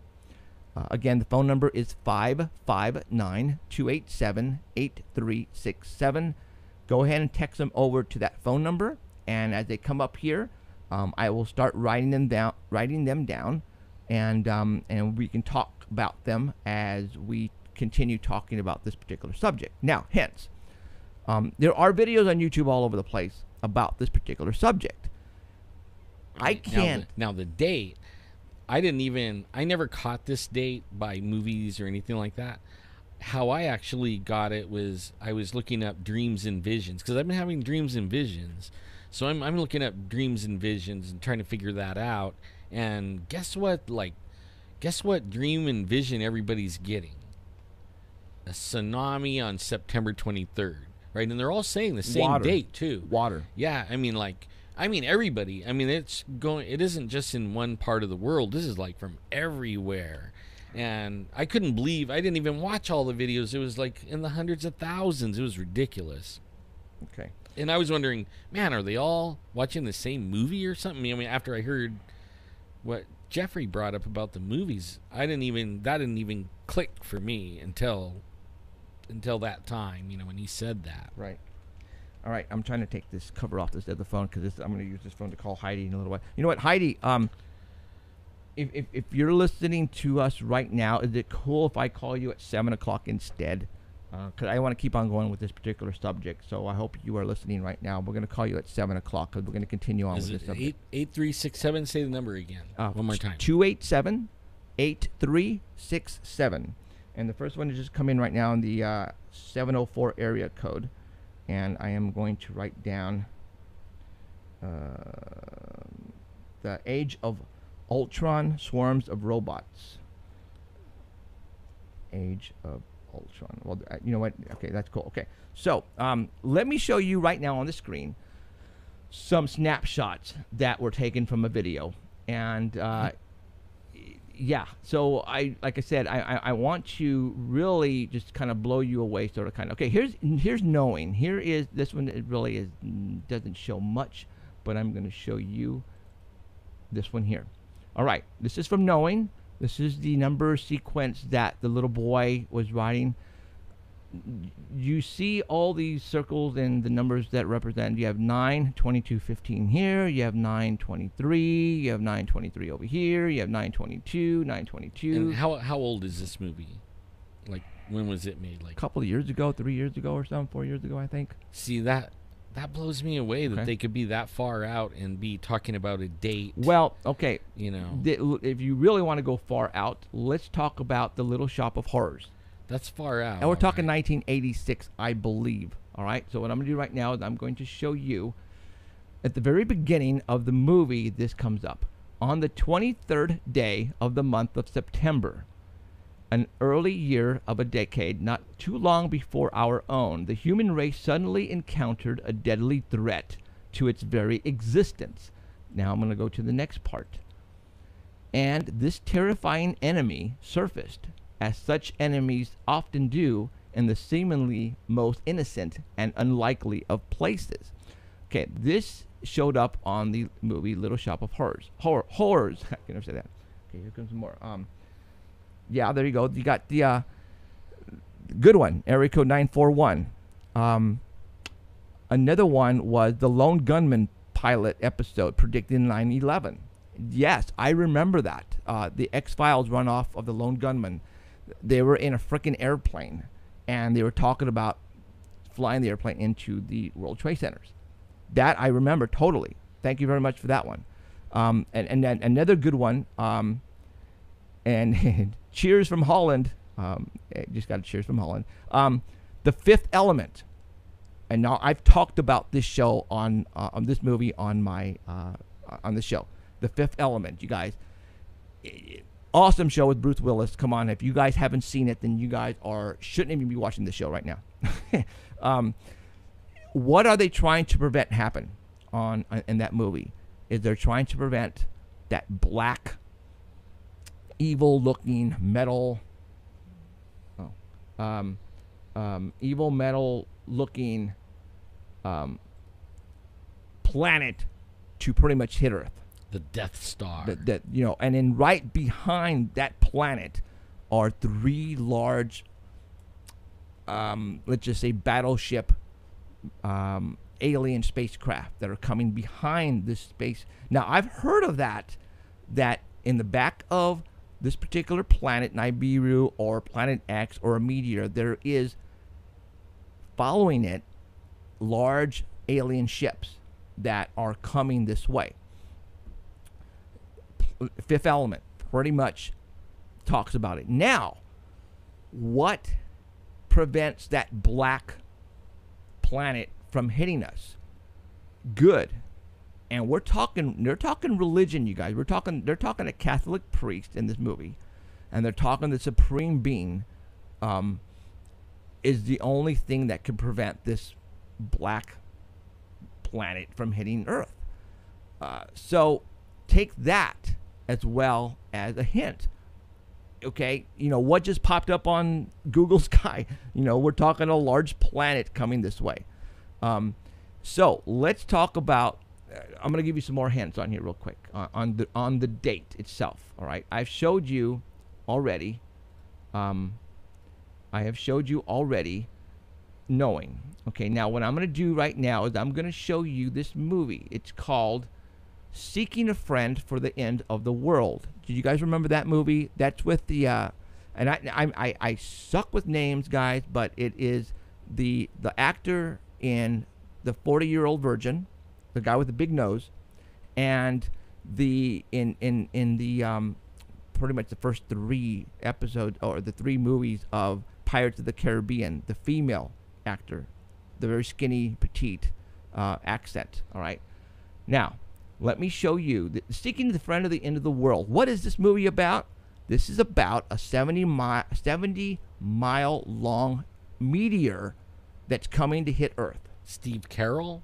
Thank you, Steve Carell. Thank you, Danny. Okay, this is about a large meteor that is coming towards Earth, and there's nothing they can do about it. It's pretty much the end of the world as they know it.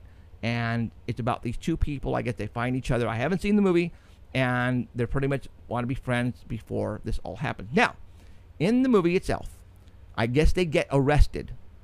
All right. And Keira Knightley. Thank you. I think that's her name. And thank you, Socks. And so they're in jail.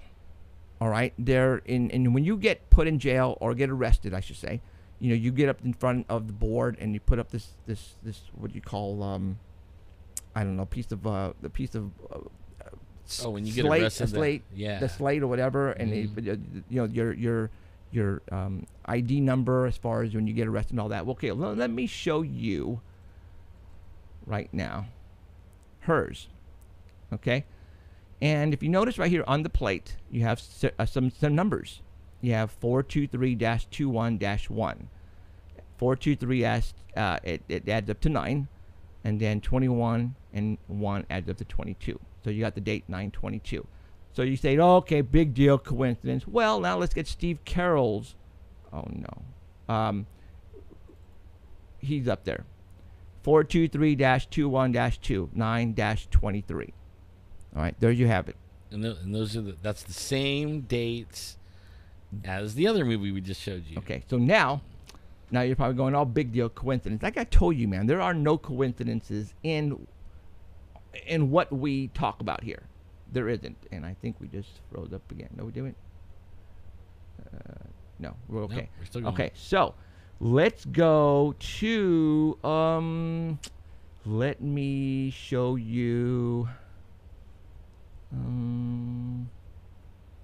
okay, let me show you Deep Impact. All right, you guys all know what Deep Impact is. It's a meteor that's supposed to hit in the Atlantic Ocean, and a very large one, and it's supposed to be the end of what we think of human race. So if you guys remember this movie, the president, who happens to be the black character, again, my names suck. Anybody remember the president?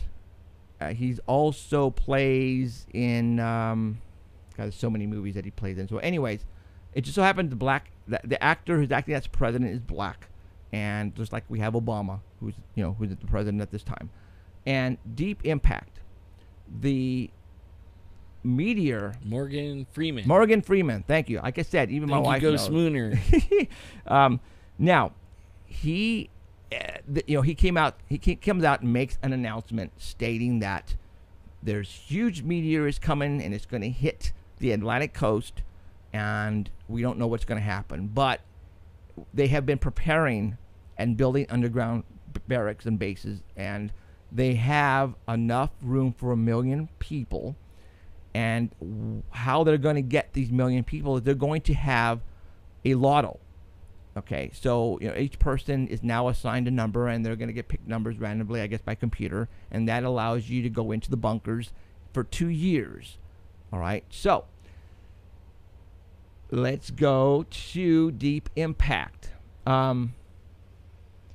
Deep Impact, just for some reason, and I think this is in Deep Impact. No, this is not Deep Impact. This is another movie. I'm sorry. Let's show you this one here. The lotto. All right. 23. The number 23 in the lotto comes up on this particular part in the movie. Now you're probably going, oh, big deal, whatever. I don't know if this means anything, but this looks like a 9 on this side. Right there. So anyways, okay. So 23. Let's go to another one. Deep Impact. The entrances to the underground facilities are marked 21 and 23. All right. And again, why these particular numbers? How come they couldn't put up 5 or 6 or 100 or, you know what I'm saying? Why these numbers? And a lot of people are going, big deal. They're just freaking numbers. But we're telling you that something is going to happen, major that's going to happen. And one of the theories is a meteor is supposed to hit in the Atlantic Ocean. I have been discussing this with you guys now for the past year. And for some reason, lower part of the Gulf of right around Puerto Rico, it's going to hit. They're saying it's going to hit a large meteor. And the Atlantic is going to get hit, which is going to flood the East Coast and surrounding countries in that area.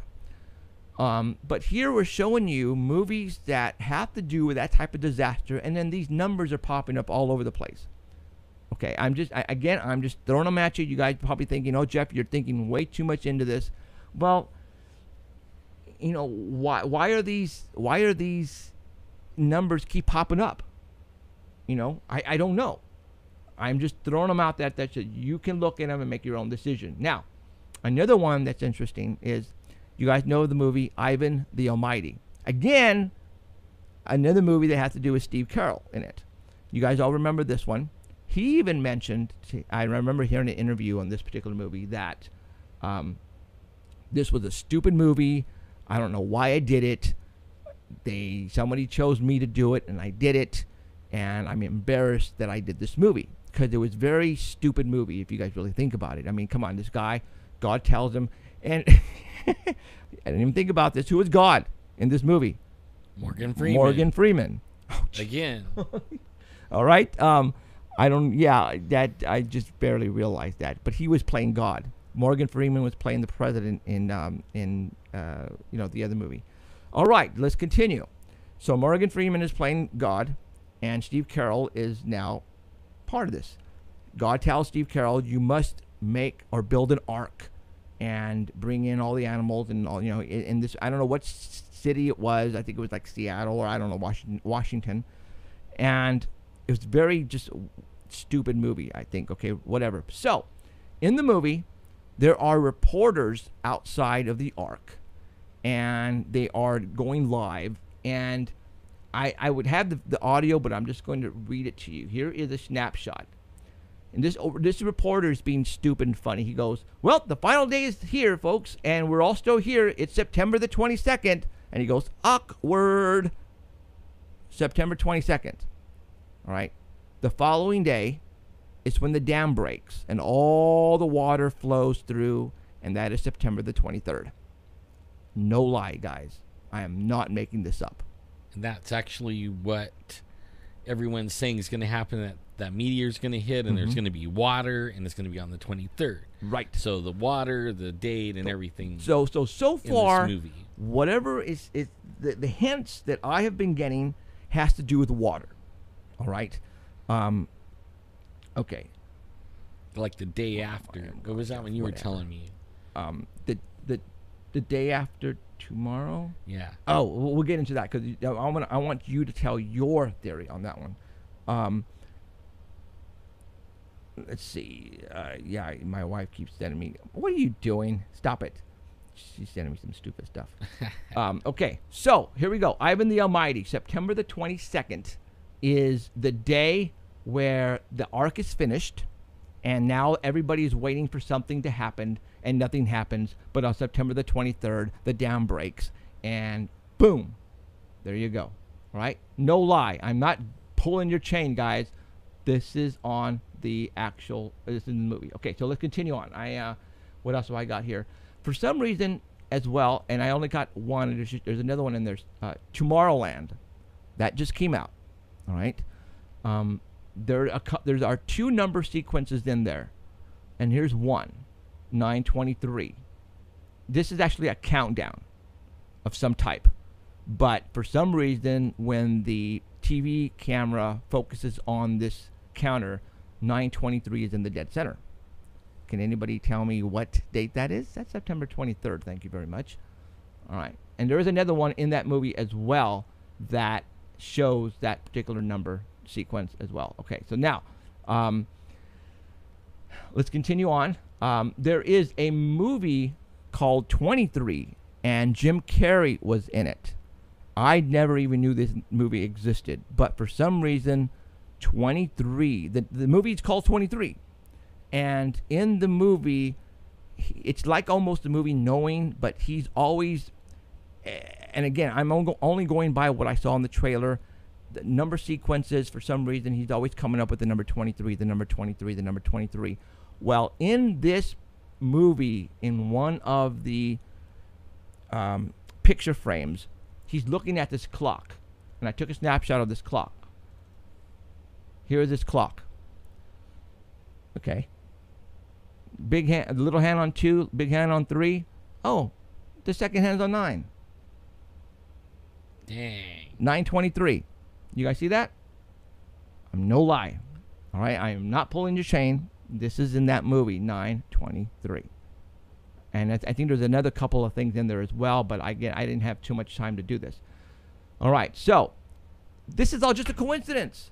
This is just a coincidence, guys. That's all it is a coincidence. Really? I mean, come on, think about it. With what we have just told you, what our feeling is. Now, let's continue on and talk about what's also significant about that date.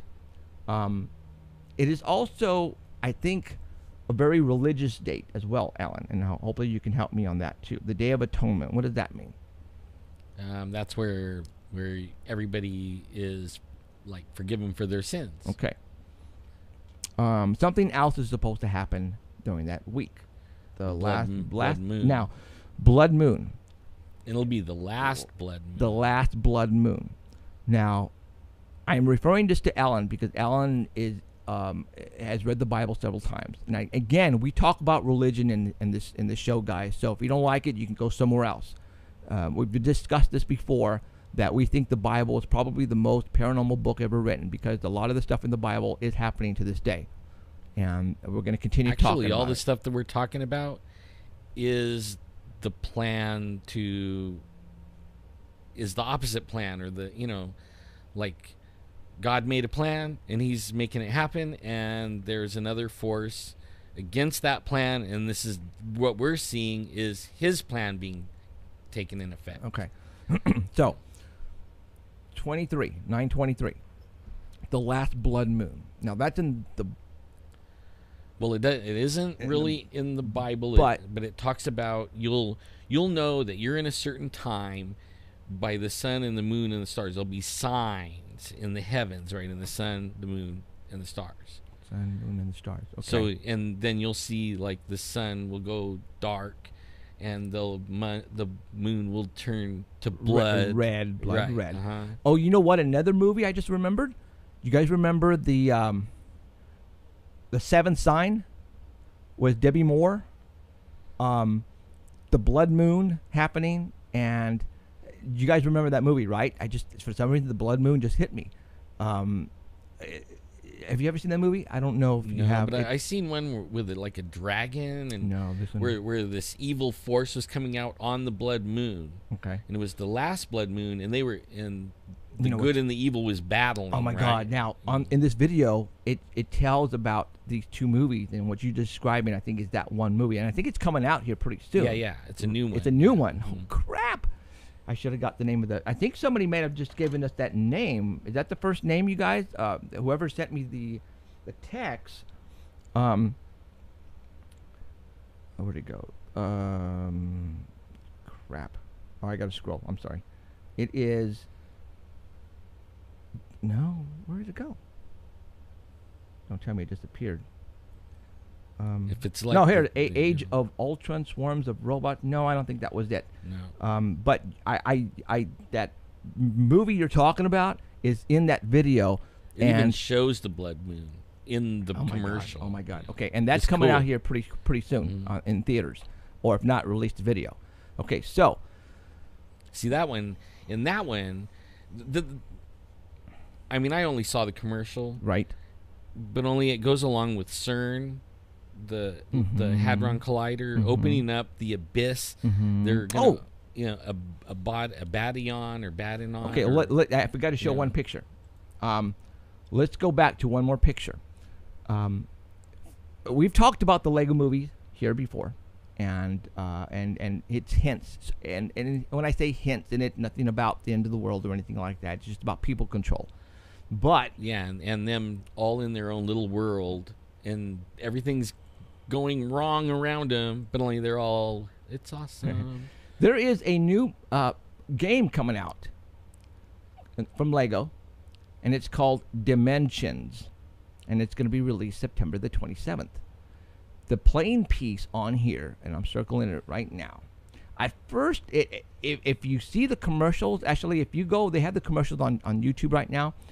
This is a Stargate, all right? And the Stargate inside, in the actual trailer, it has some of the Lego guys coming out of the Stargate. And then Alan said that sort of kind of represents the CERN. Well, it looks like collider. The first time I saw it, see, I've been doing a lot of research on this CERN thing, actually for before they even started building it. Okay. But only if you look at a cross section of the Hadron Collider, that's what that looks like. Exactly like. I mean, it's ridiculously looks like the Hadron Collider.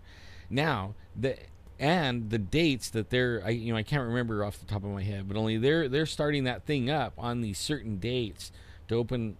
They say to find the God particle. Right. Now, everybody, but only the things that the statue they have in front of it And some of the things that people have been saying in the speeches about what they're doing says really they're opening up another dimension. Right.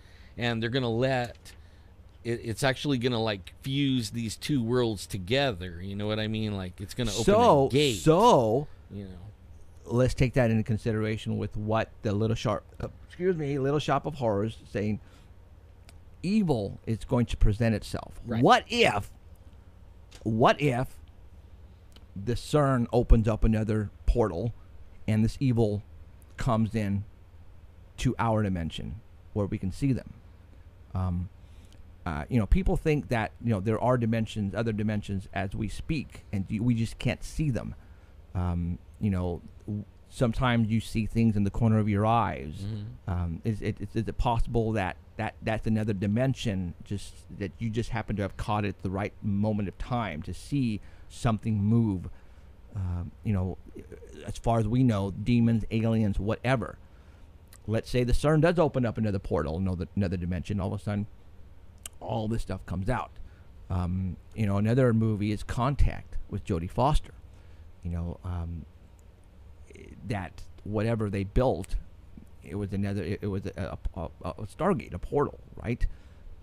And I remember them in the White House finally realizing they have a schematic that was sent to them via from wherever they heard these these sounds coming from, and they finally realized it's a schematic. And I think it was one of the colonels or generals on the says, what if we build this and a whole army comes out and attacks the Earth through this Stargate? So is what they're making, a time machine or whatever. So I just found this kind of interesting that on the 27th, still in that time frame of 22 to 28, you have this game by Lego that's going to be released. And it's also going to be released in all of these Xbox, PS4, PS3. So they're planning on us still being here. Well, but only what our government and everything might be and money and everything might be different than what we know of it today. Okay. Like you might not have cash anymore. You might have this little chip that you just go swipe it, and go buy it. Right. Right. Okay. So now.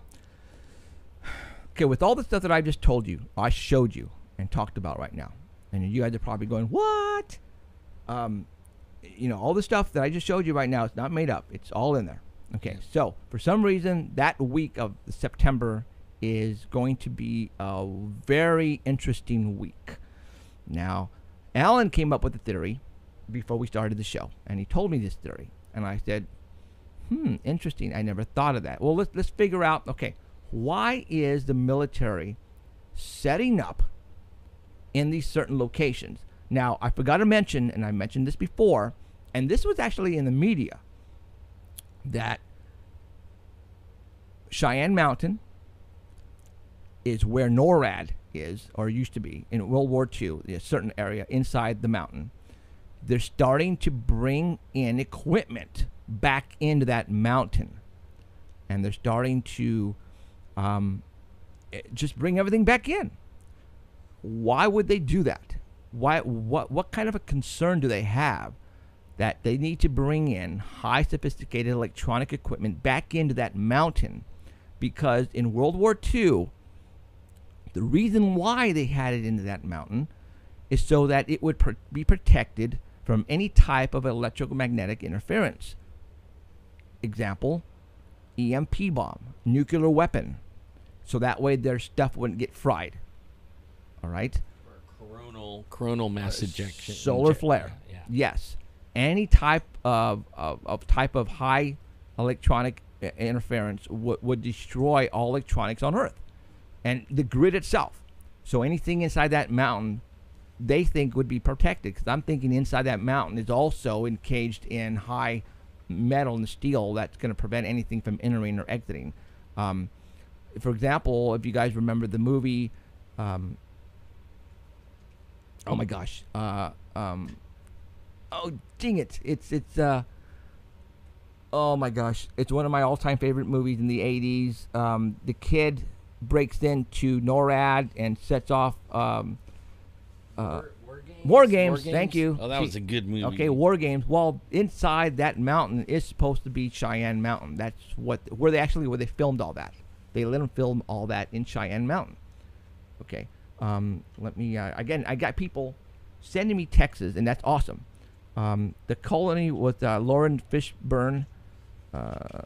The world is turned into an Arctic tundra, and the weather manipulating machines are used. Okay. Yeah, Deep Impact. We talked about that. 661 area code. Thank you. Deep Impact. Black President. Asteroid tsunami. Correct. Let me. Fifth Element. The Lone Gunman. The Age of Ultron. Swarms of robots. Then someone sent me this, and I don't know what to make of it, but it says Okay, the Mutant Ninja Turtles had a scene where the main characters urged about jet fuel and steel beams while staring at the Twin Towers. I never knew that. And he said it in Spanish, las mutants, especially that's the Mutant Ninja Turtles, basically. So I guess there's a scene in one of those where they're talking about jet fuel, steel beams, and staring at the Twin Towers. Okay, well, there you go. That's a hint right there, a foretelling. So let's continue. So, positioning our military equipment in these locations. Why these special locations? Okay, so what have we just told you right now? That is probably most likely, I think, it's going to happen, and it has to concern with water. I think water is a big thing in that week. I think the Atlantic Ocean is playing a part of this, and also, you know who else is in that week of the 22nd to the 28th? The Pope is actually coming to the United States to have a meeting with Congress to talk about climate change, supposedly. I just read Katie, what's her name? The Prince William, or is that his name? And Katie, whatever her name, Katie. I can't remember her name, but they're moving to the United States. They're moving to the United States. Yeah, it was on a tabloid. Oh, a tabloid. Or like People Magazine or something. So you think it's actually true then?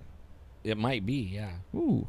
Okay, so why would they be? Okay, now they're under the fire over there. Those guys. Are they got found out that their bloodline got found out. All right, so let's talk about that. The cabal. Let's talk about that. Under fire. Well, let's talk about that. Okay, one of the other theories that I have come across and Alan has come across. I heard that our military for some time have been putting in place a situation where they're going to take out the elite.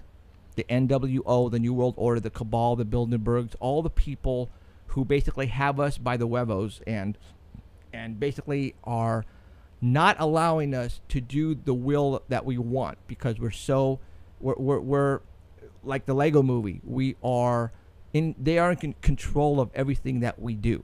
Right? From what I understand, the Cabal is going to be taken out within the next 3 months. Mm-hmm. How genuine is that? I don't know, but it's just not hearing it from one person, from one source. A lot of people are talking about this, that the military for some time have been planning to take out the elite because they're sick and tired of what they're doing to the world, to the United States of America. All right, now Alan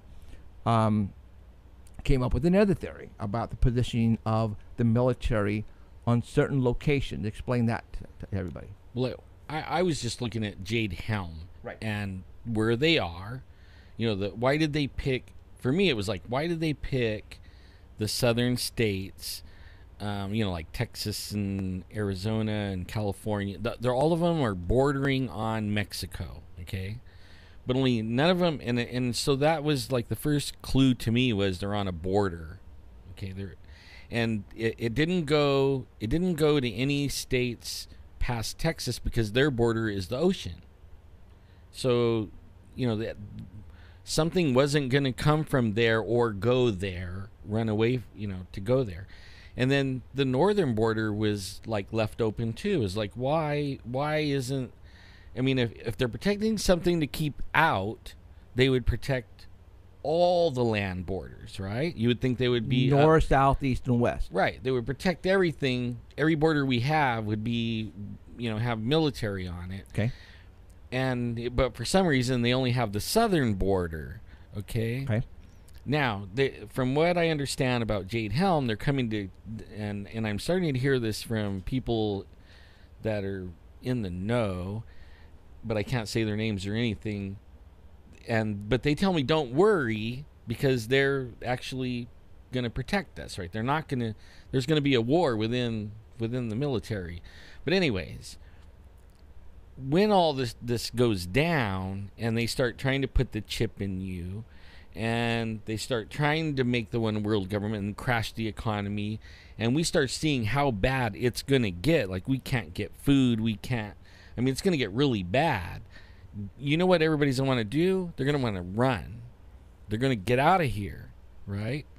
Well, most people won't go north because in the winter they can't live through it.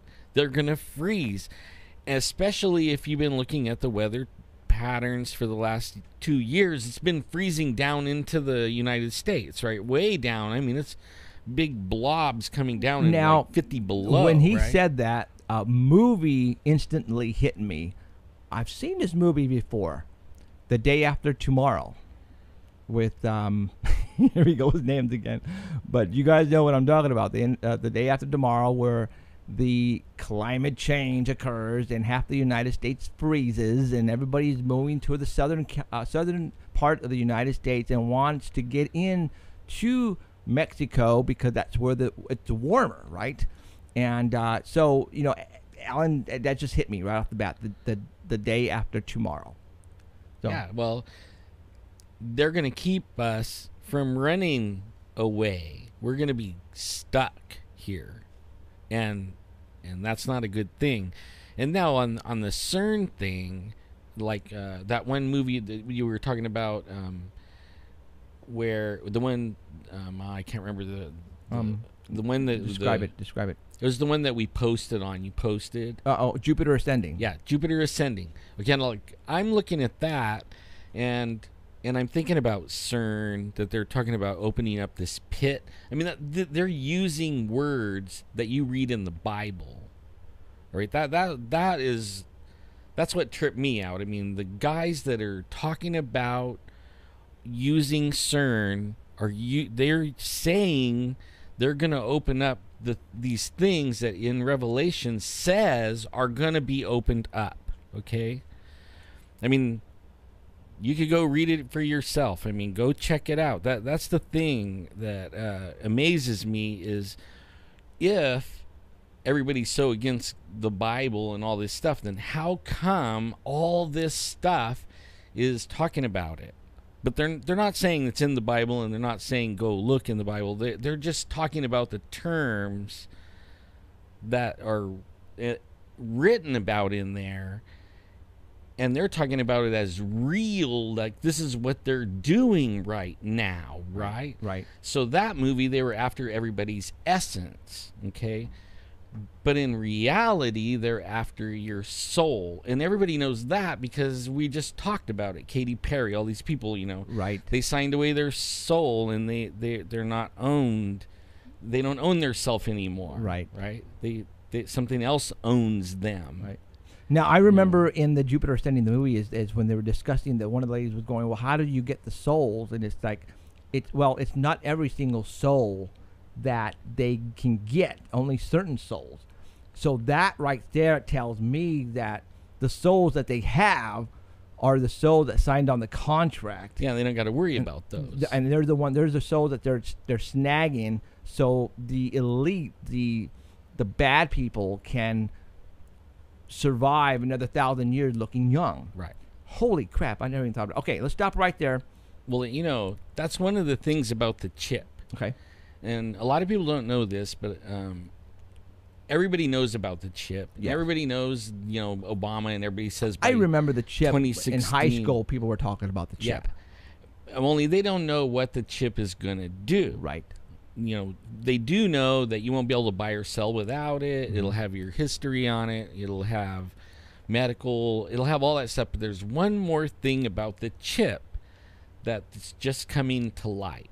And one of the things is it's going to change your DNA to where you could live 800, 900 years. Okay? Okay. So that means that you can't die. You're not going to die. There is a movie about a chip that it only allows, I think it's the elite in a city someplace, and the elite has control of this chip, and you only live a certain, and you can buy more time and more time. I don't know what that is.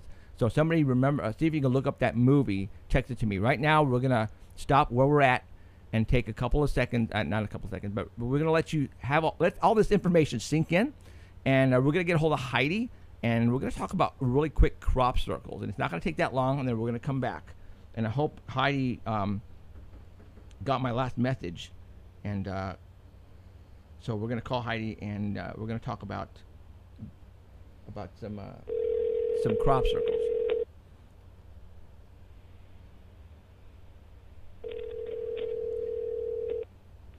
I don't understand. Hey, Heidi. Heidi. Hey, happy Father's Day, you guys. Thank you very much. I don't know if you were watching this, but I said something to the fact that, hey, Heidi, if you're listening, we're going to call you in about half an hour because we're on a roll and we don't want to really stop where we're at. So I was going to call you at 7. So. Oh, that's all good. And no, I missed it because it's Father's Day. I'm out of town. Right on. Okay. Sweet. So, yeah, all right. But all of okay. My goodness. It is so good to be able to talk to you guys on Father's Day. I have to say that. Right on. Absolutely. Thank you. So, okay. So Heidi sent over some photographs, and we also sent them over to the artbell.com people. And people, how about Keith? And he posted them on the homepage there, and they're marked Heidi Hollis with the today's date. And we're going to go ahead and talk about those photographs. And Heidi, let everybody know who you are and what you do and all that kind of good stuff. All right. Well, I always say that I'm someone who's been there, seen that, experienced it, freaked out, found some answers, wrote about it, got over it, and now I'm hoping to help others do the same thing and understand this crazy, crazy world of ours. So I always welcome people to check out my main website, which is HeidiHollis.com. And I have to also share, for the first time, I am having my book, The Hat Man, be on sale in honor of, I relaunched my other show, and it is Father's Day, so hey. And I want to tell everybody also, one of my favorite things to do is give people odd advice. And so I welcome you to send your images, your stories, pictures, anything and everything out of the ordinary, and write me at oddadvice@gmail.com, and I will bring it up on the show here and have all of us take a stab at it to try to give you some level-headed advice. So, very cool. Going on to these lovely pictures that I sent over to you guys. Yes. You know, I think probably one of the coolest phenomenon going on in the world today are crop circles. I mean, nobody knows exactly who's making these, but I think it's more about what's making these. And for people who do not know what they are, what I'm speaking of, crop circles are these mysterious designs that appear in a matter of moments sometimes in crops all over the world. And probably some of the more elaborate ones are over in the UK. So I thought it would be cool to hone in on a very, very recent crop circle that showed up June 15th, 2015, wow. Just a few days ago. And it's in Newtonborough, Wiltshire. So wow, this is really, really, really recent. This is the first I've heard of this one. Right on. Yeah, so, I mean, I just thought this was, and when I looked at it, it's for some reason it just struck a chord as looking familiar. Like, this is something you see on the top of fence posts and whatnot, but I don't know, it's just so cool. So we're going to the picture number 1, and again, nobody knows the outright meaning of these crop circles, but a lot of people like to take a stab in the dark about what it is and what it means and why is this being written as it is and drawn the way it is, and I was like, okay, let's take a look at what some of the meanings are that people are coming up with. Okay. So, go over to picture number 2. Okay, number 2. Got it. Yep. Okay. Yep. There's somebody that interpreted this to be a certain way. So they numbered it, and they put, I think that number 1 might represent a spear spike of a sort. And 2 and 3 are 2 halves of a shield, which are broken. And then 4 and 5, same thing, 2 halves of a shield, which are broken. And then 6 and 7, the handle of a sword, and the sword itself continuing into the center of the circle. And then 8 and 9 as a sand clock. And it's being interpreted by this anonymous person to say, bury the arms, like to bury the tomahawk. But what's that famous story where a sword is put in stone and it cannot be removed? It kind of resembles that if you kind of look at it the right way. So that's kind of interesting. Cool. Now, going on to picture number 3. Okay, picture number 3. Got it. It is being interpreted as being potentially a communication using a space-time wormhole, as if to communicate from one universe or dimension to another. And such communication may be compared to transmitting a message from one realm to another here on Earth. So not necessarily going out of our atmosphere, but kind of in within. So it's kind of interesting. It's a nice perspective. Right, I see. Going on to number 4. Okay, number 4. Seen from yet another perspective. This crop circle suggests that we can use a space-time wormhole to communicate to a parallel universe or another. So all about communication. Number 5. 5. This one is an interesting point that is made. It's being suggested that potentially the picture was drawn in a field. It was drawn in the field just before the new moon of June 16th. And this is when the time a large crescent moon can be seen. So they're saying that this may be an image of our morning sky from a mirror universe. How about that? Okay. Oh, wow. I see that. I mean, I think that's fascinating. It is. They said that it was drawn in this chosen field just before the new moon, essentially to indicate the appropriate lunar phases. And these symbols kind of show that date through the lunar phases. I mean, that's, again, that's like, wow, that's pretty cool. Now, moving on to number 6. Okay, number 6. Okay, got 6 up. It's showing the eastern morning sky of June 15th, which it says, supposedly according to this person, that the crop circle does indeed show this morning sky of June 15th when it was created. Like, ooh, really? It's like, that's pretty accurate. Then moving on to picture number 7. Number 7. Now, I love when they pull in past crop circles that were created and what is going on with, all these different symbols, how they could be related. So, number 7, they are saying that many crop circles from the summer of 2006 showed the schematic images of a space-time wormhole, and this was done in Abbury, Truslow, June 20th, 2006. And they described this seemingly to be an image of a black hole next to a white hole. How about that? We're making a wormhole? This, wormhole? Yeah, this wormhole configuration is thought to permit time travel or even travel from one universe to another. It's kind of interesting that you're discussing all this where we're discussing about what do you think is going to happen in September as far as CERN. It's like, really? Did you just, how, coincidence? And in fact, that's why I was saying that it had to be a shorter version, because only this fits really good, because we wanted to take up a lot of time talking about that. Wow. Oh, I know. I felt like messing with you guys and telling you my birthday was September 23rd, but I decided not to. Is it really? No way. It's not. I decided not to mess with you. It's really not that. You suck. I would have celebrated. Oh, my God. That would have been totally... as I got flushed.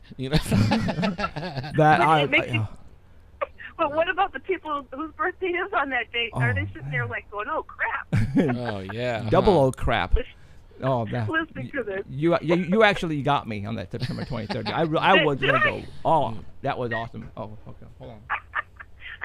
See that? I was trying to be good. But going on to the last picture, picture number 8, this is another crop circle. It was drawn near two other radio towers. Cheryl, my wife, just walked in, and she gave me this wooden, I don't want to say medallion, but it's, what, wait. What, holy, to Gateway. Does this new barn, does this have new barn in it? Well, anyways, she just sent me, she just gave me this wooden, it's like a necklace medallion type of thing made out of wood, and it has these, what you're showing right now on the left hand side of the screen on the crop circle, that are swirls, whatever they are, right? And on the back, it says the word Gateway, July the 11th, 2006, new barn. And it so happens that's what the date on what you have right here is June the 20th, or 2006. But I'm just kind of interesting that she just brought this in. I don't know where she got this from. Come on, you are kidding me. No, same date, same month, and 2006, and the swirls are exactly what I'm looking at right now. Yeah, it is. Wow. And it's Newtonboro? Newtonboro. No, it says. Well, what does it say on the back?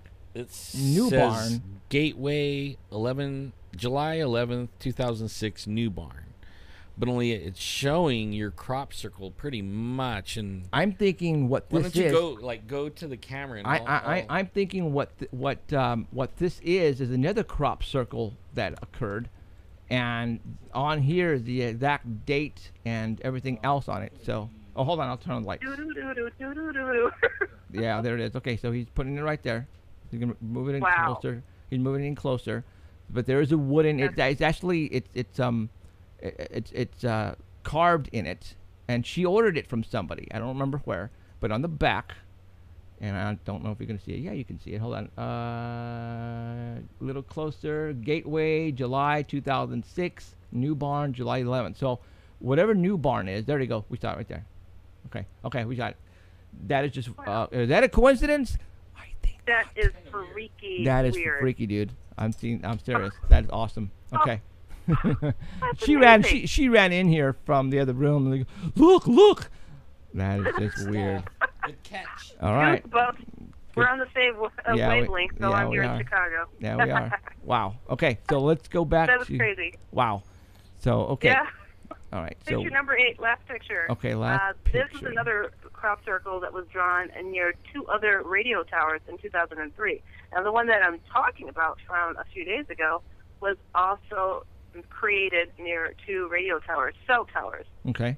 So it's being suspected that this is another space-time wormhole that was, just kind of another weird coincidence. And they're like, they're getting this kind of consensus going on, except for that first one, saying to bury the tomahawk, bury the arms, that this is, kind of trying to help us figure out how to communicate somehow, some way through the different dimensions and realms or Earth to planets out there. Mm-hmm. But, this is my thing. After all this time, you would think these aliens would know how to write a note instead of putting symbols. Yeah. Get to it already. But maybe we're supposed to know that language, and that's something that has been withheld from us by the Illuminati. The elite, maybe? Because they say they're withholding information that everyone should know, and they keep it to themselves. Right. Matter of fact, that's what I believe that the elite, they have. We already have the answers to cure cancer. Free energy, like Alan's always been bitching about. Yeah. Right. And so forth and so forth. And I think that's what this whole possibly war is going to be about here in the next couple of months. All right, that's it. We're done. We've had it with you guys making trillions of dollars. No more energy payment. No more gas bill. No more, no more nuclear power plants. And forget solar. I mean, they have it. They have it. Now they're just like playing games with us. With the drought in California, I've noticed that people are, and I'm not saying inventing, but they're promoting and pushing machines or water machines that actually you can humidifiers or from dehumidifiers from grabbing the particles out of the air and reverse osmosis or whatever and creating liquid. One day we had a pipe break under our house in the cement slab, right, and it flooded everything. And then we have insurance, everybody should have insurance, right? So the insurance company, when you go and make a claim, for them to come and fix the pipe, they have to do this restoration stuff, right? And they brought in these machines, and they said they were expensive, like $5,000 or something like that. But each machine was pulling 5 gallons of water out of the air every day. And I would go out, and he told me just empty the buckets. What? And they had them running. They had like 3 of them in our house, and it was drying out the carpets. They had the fans blowing on the carpets and everything, and then had these machines sitting there sucking the water out of the air, and then we were dumping it out. And I was like, man, hey, like I'd like to have one of these. Because it was good water, but like drinking water. Okay, so the water that they were pulling out was just the water that was on the floor evaporating, and it was grabbing it and bringing it back in. Yeah, it was like condensing it. It was pulling it out of the air, like sucking the air through it. But wouldn't the idea of getting the water on the ground? That's what they come in to repair the damage, and they suck up all the water. I don't understand why the air. Shouldn't. Well, it was quickly drying the carpets and getting the moisture out of the air so that no more black mold. That's they're afraid of. It would get on the walls because so much moisture was in the house that it was creating mold. So they were like stopping mold and all that from happening in the carpets and stuff, and it was just sucking the water right out. Wow. And then I'm that guy, right? And I'm like, man, does this do it even when there's no water in the? He goes, yeah, our atmosphere is full of water all the time, right? And it could sit there. You could put it on your porch and pull out 5 gallons of water every day. You should have told him You should have told him, where can I get one? Well, I did. Yeah, right. They're you can get them. Anybody could buy them, but they're like $5,000. But then I'm over at one of my friends' house who does medical marijuana, and he has one in his grow room because to make the optimal conditions to grow this stuff, right? He had to have this machine sucking the moisture out, because it was all hydroponic, right? So he's shooting in. He also had like CO2 tanks shooting CO2 into the room. Had the lights set like day and night and all that. But they were sucking the water out too. Wow. I was like, man, I really want one of those. That is now, what about these lovely machines called desalinization machines? They're like, oh, it takes too much energy. I'm like, well, how about making the energy cheaper so people can, sustain themselves with water? That was the other thing about that dehumidifier thing. For the amount of energy that it took to do that, it wasn't like cost effective, is what they're saying. It's expensive to use. Well, it's life effective if your life depends on it. If you don't have no water, right? Exactly. Especially if you can put solar panels here where we live, and put in some batteries where it collects it up and puts it in the battery, and that thing could run forever, indefinitely. Depending on the amperage and all that, it required so many batteries and all that. But interesting. So. Yeah. Wow. Pretty amazing. Well, that is very cool, Heidi. It's kind of like I just can't believe. It's just awesome that what you're talking about. It's what we're talking about, possibly occurring in the month of September. So. That is crazy. I don't know if you have time for an odd advice segment, but if not, go for it. Yeah, go for it. All right, very cool. I got a little short one here. This is Dear Heidi. I had a very strange and scary experience. I was looking for answers, so I looked on the internet and came across your page about the Hat Man. I thought I would share my experience with you. I went to bed earlier this week and had a dream that I was sleeping in bed with my husband. While I was asleep, some unseen thing was hurting my arm. During my dream, I woke up. I am still physically asleep. I'm dreaming that I'm sleeping. Sorry if this seems confusing. and told my husband what happened. The dream continues on for a little as we discuss something for a minute. Then I actually woke up from my dream. The first thing I noticed before I opened my eyes is my right arm hurting, the same pain as in my so-called dream.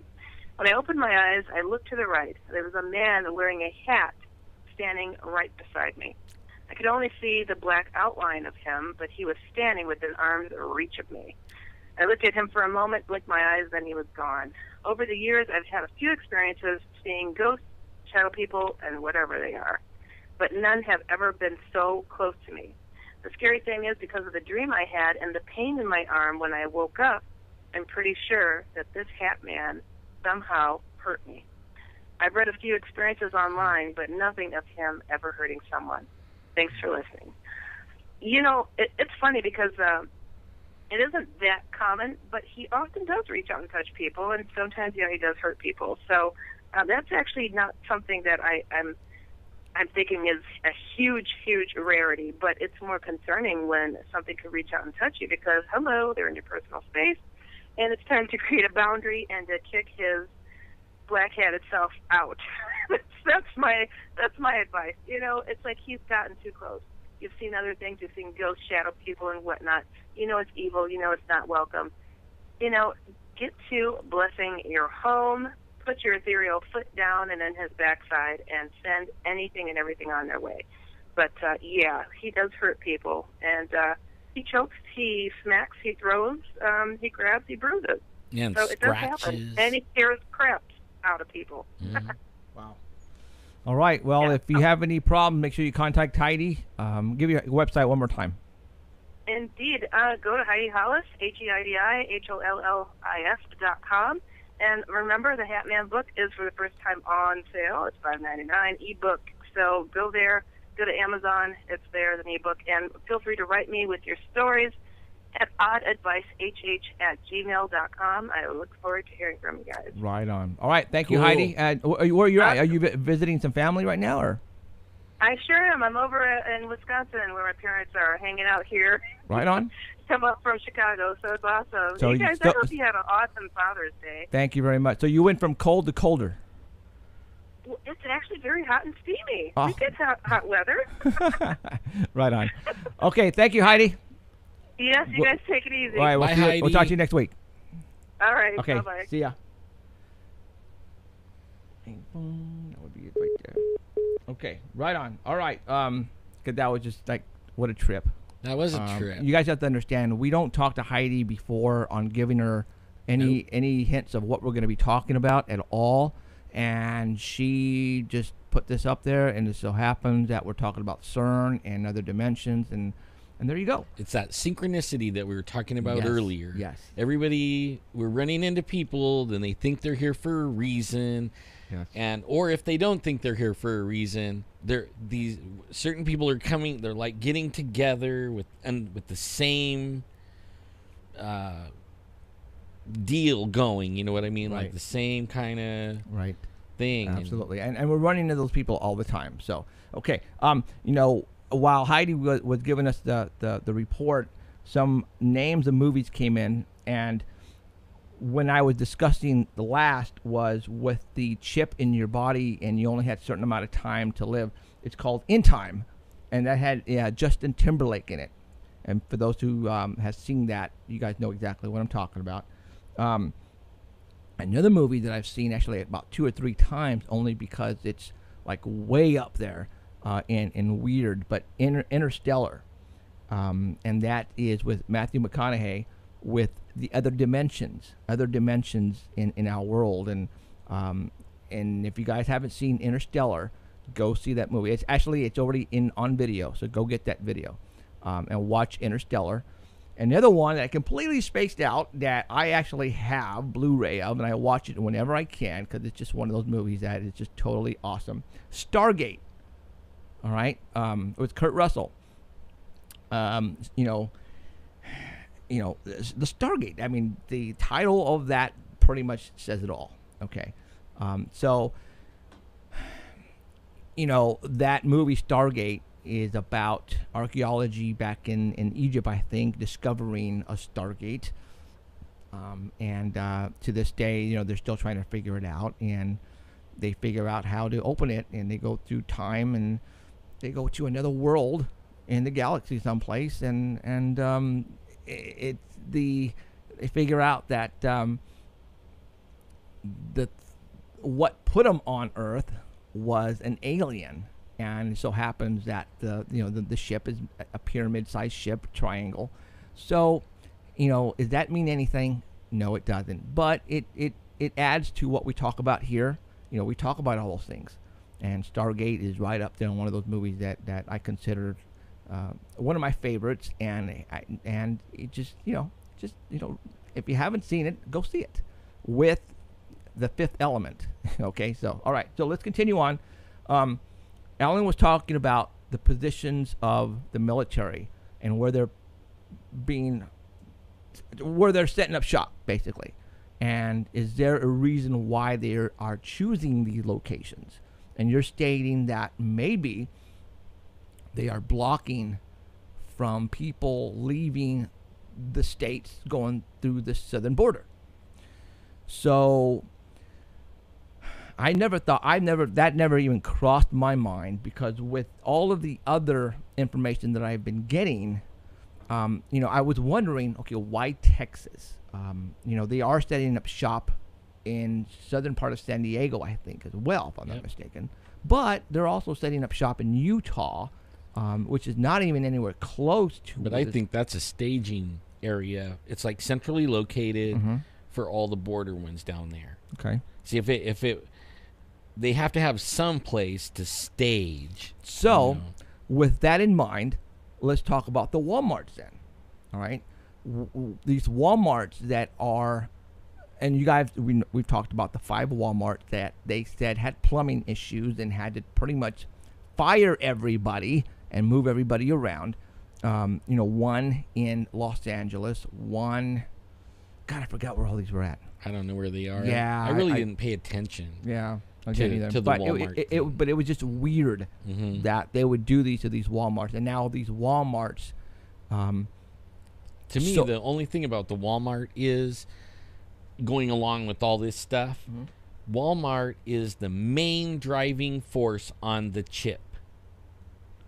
Because of what's in the barcode and actually what's inside the merchandising is what you're talking about? Already, everything you buy at Walmart has a RFID chip. Right. And they, in the first year that they implemented into their system, they saved $7 billion in theft in their own system. Right? I'm not talking about people coming in and stealing out of a Walmart.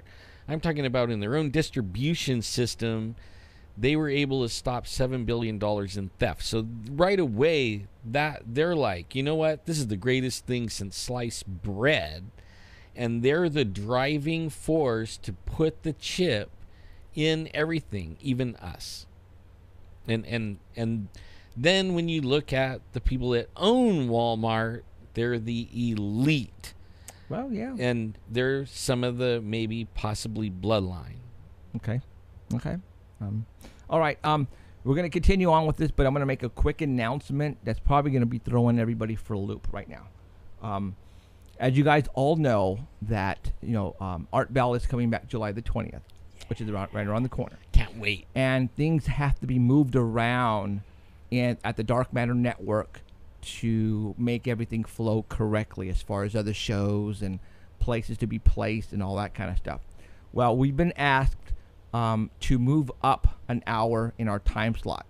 So that way, because there's an hour break between 8 o'clock and 9 o'clock, and he doesn't have anything to fill that. So what we're going to do starting next week is we're going to start the show at 6 and end at 9 o'clock. And I hope that doesn't mess up a lot for a lot of people, but it's going to help out everybody in the long run. To me, at this point in time, it is also going to help me out, because sometimes I work on Sundays and I get off at 4, and it doesn't give me a lot of time to get home and prepare. Now it's going to give me 2-hour preparation, and it's like, that's awesome. Yeah, it'll be a relief for me too. Okay. Because sometimes getting here early is really hard on a Sunday. That's when everybody wants to go shopping at the house and all that stuff. And for all those who are out there listening to us, that also gives you enough time to be out with your family on vacation, or if you have to go shopping or whatever. Come home from the beach. Yeah, so that gives you an extra hour to get, that you have a leeway time. So starting next week, we will be starting at 6 o'clock p.m. Pacific and end at 9 o'clock. So 3 hours. We're still going to have 3 hours, and there you go. All right? So we're letting you know right now. If you know anybody who you need to tell, please tell them. I will be posting on the, we got a call coming in from Holland. Hold on. I believe that's Gibbs. Hey, Eddie, when are you going to call? Come on, Eddie. Hey, this is Jeffrey with Paranormal Central. This is Gibbs. Hey, yeah. Hi, Gib. What's going on? How's it going? Good. And let everybody know where are you calling from. I'm calling from Holland. Yeah, Holland. So, all right. So, you mentioned Interstellar to me a little bit ago.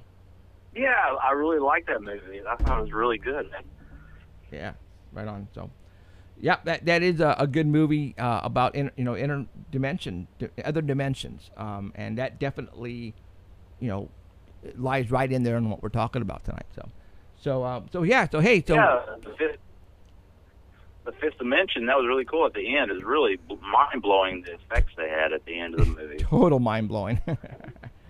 So yeah. So what do you want to talk about there, buddy? Oh, I don't know. I just wanted to call in and say hi again. I'm not as drunk tonight, so I wanted to call in before I got really drunk.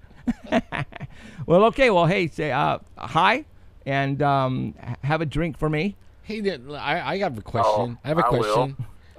Hey, Gib, what's going on in Holland? Like, is anything, like, you guys are, everyone around the world's watching what's going on here, right? In America. Yeah. With all this stuff. Is anything going on over there that we're not hearing about over here? Well, the only real big thing is the Greece crisis. Greece is running out of money. That's the only really big thing here. Oh, so like it's a financial thing. Like I heard about that. Like the world finances are going to crash so they can do their one world economy thing. Money, or really it's going to be the chip. No more money. Well, maybe. I don't know. Hopefully not. No. Okay. Right on. All right. But Italy's doing not doing too well either. But right. So. Greece is really bad. Wow. Okay. Well. Right on. All right, Gibbs. We're gonna let you go, dude. Thank you very much for calling from Holland, and don't get too wasted. And thanks, bro. Go to sleep, dude. Have another one on me. I'm gonna stay up. I'm gonna be up for a while. Okay. Right on, dude. All right. Thanks, Gibb. Talk to you soon. But I love the show, so. All right. Hey, guys. Appreciate it, man. Keep doing what you're doing. All right. Well, we will. Thanks, man. Later. Ciao, ciao. See ya. And I love Holland. It's a great place to go. If you've never been there and it's on your bucket list, go, because it is so cool. Right. I mean, and I'm not talking about, there's things when you bring up Holland, everybody's like, yeah, but only there's like some of the best museums for art and music, and there's these big old huge giant windmills up there. I mean, and it's beautiful over there, really beautiful. And when learning about how they've reclaimed the land. I mean, it used to be like really small, and then they go and they build these dikes and pump the water out, and they're making, Holland's growing just because they're taking it away out of the ocean. I mean, it's interesting. It's a cool place, and you can go, get a buzz too if you want.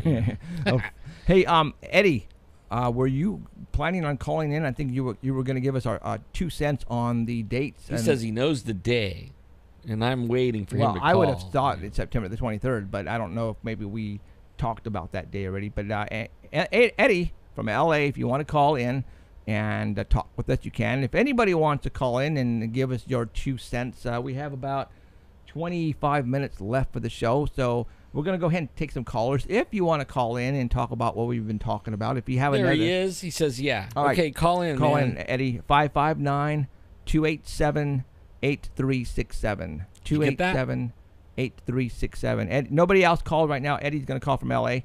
287-8367. Eddie is one of those type of guys who has dreams, and sometimes he says he sees lots of UFOs. Yeah, and he says a lot of those dreams come to fruition. So hopefully, maybe he has an idea about what's going to happen around the midweek, or actually, okay, here he is right here.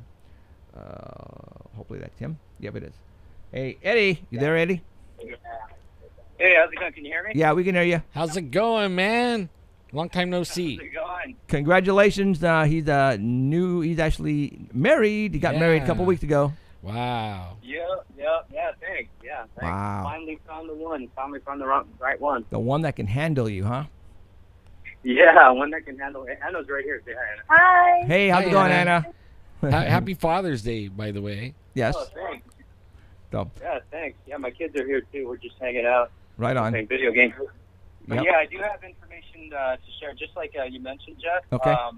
The dreams, I've been having a lot of dreams, crazy dreams lately. So I ended up writing this stuff down. I'm going through the pages right now. I'm looking for that one specific date. Okay. Because I thought it was kind of weird that people are talking about September. And so then I looked through my dream journal, and I was like, I did write something about September.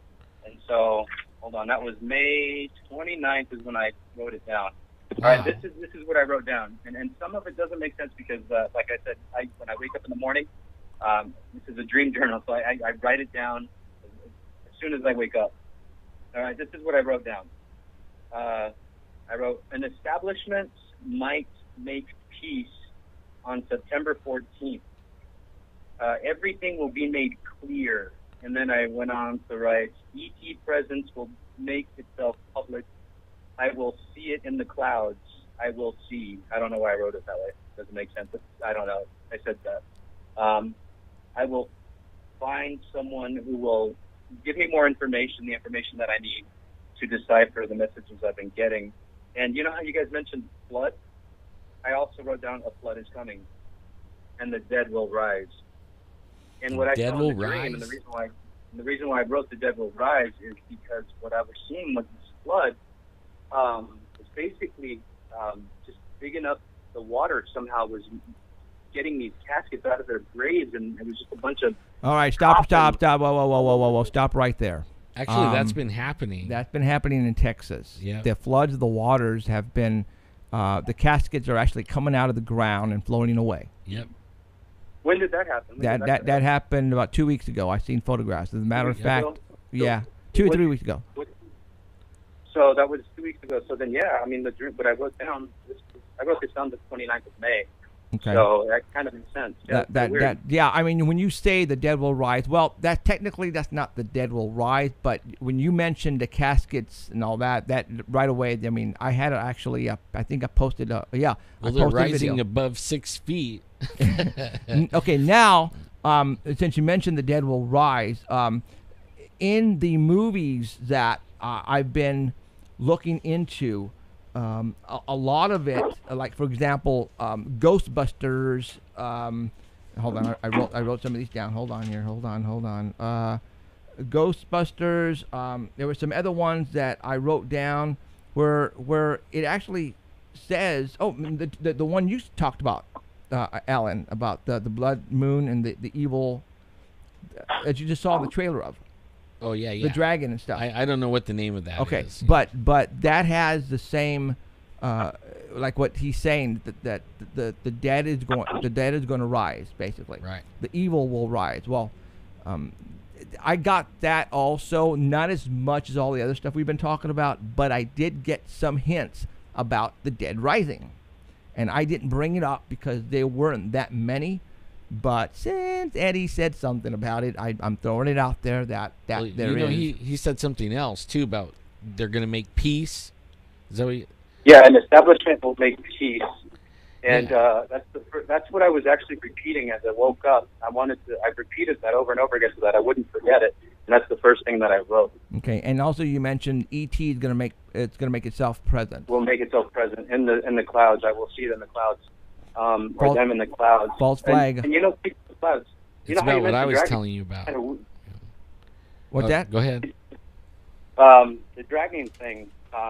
I also saw, not in this particular dream, but in a dream years ago, when I was living in Fresno, actually. And it's in another one of my notebooks, my dream journal, where I wrote that a dragon will be born in the clouds. And the color of the dragon is I don't know, like a purple-violet color. And depending on the angle of the sun, it changes color, but it's kind of like still like a purple-violet, a little bit of pink on the bottom end, on the stomach area.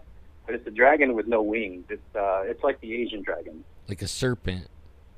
Yeah, it's like a serpent dragon, but it's got, fur and stuff, but it's got this weird color to it. And it causes mayhem. It causes total destruction. Oh, interesting. But it's born in the clouds, so I found it interesting that you mentioned the clouds and stuff and the dragon.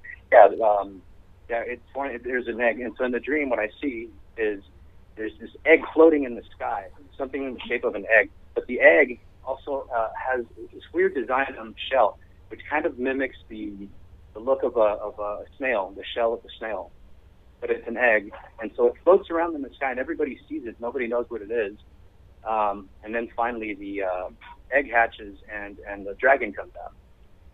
Man, and dude, do you know? Okay, like in my research, going back, I'm going back like into the Anunnaki and stuff like that.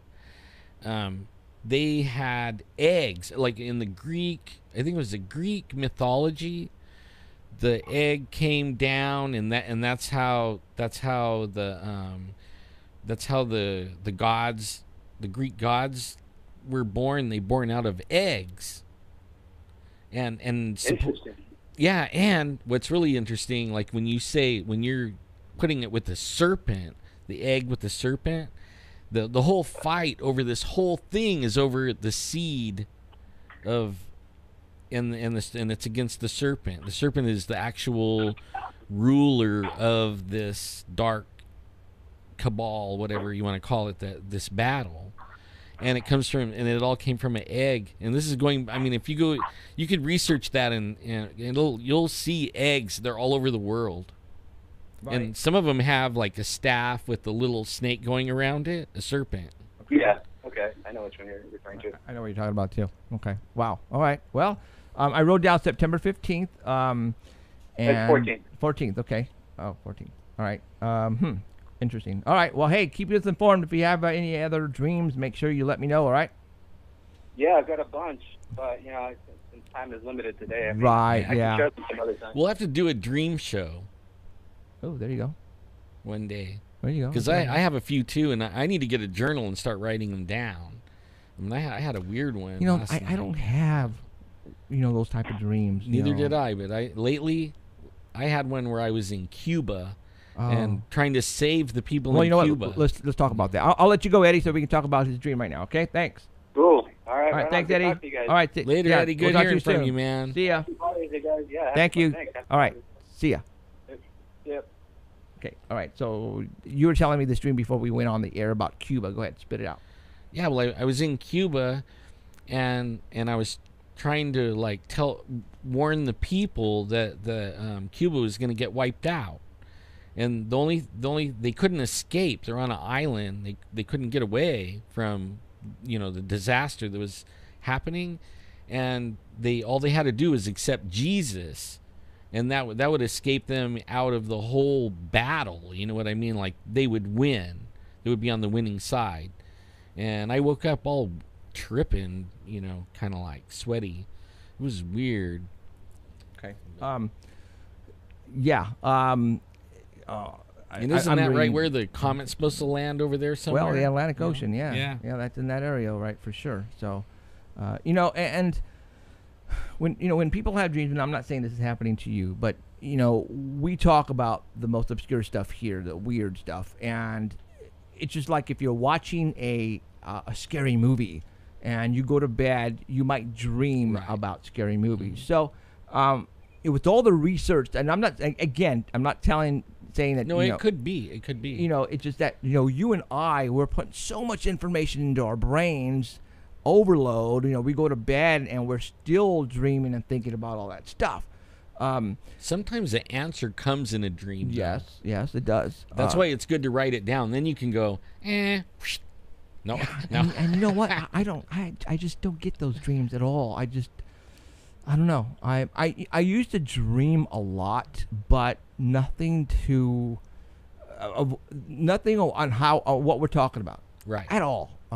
Just stupid, weird yeah, dreams. I don't remember the last time I had a dream, to be honest. And I do dream, and I do dream because I sleep hard. And when you sleep hard, you'll have your dream and all. And I remember my wife will hear me talk on my sleep, and she'll hit me, stop it. So. I mean, I've been getting like family members coming to me with dreams, friends calling me with dreams, and a lot of them are tsunami dreams. Jeez. I mean, a lot of them are, but they don't have any dates. Right. No dates. And then they have disaster ones where they're like running around shooting people and trying to save the women and children.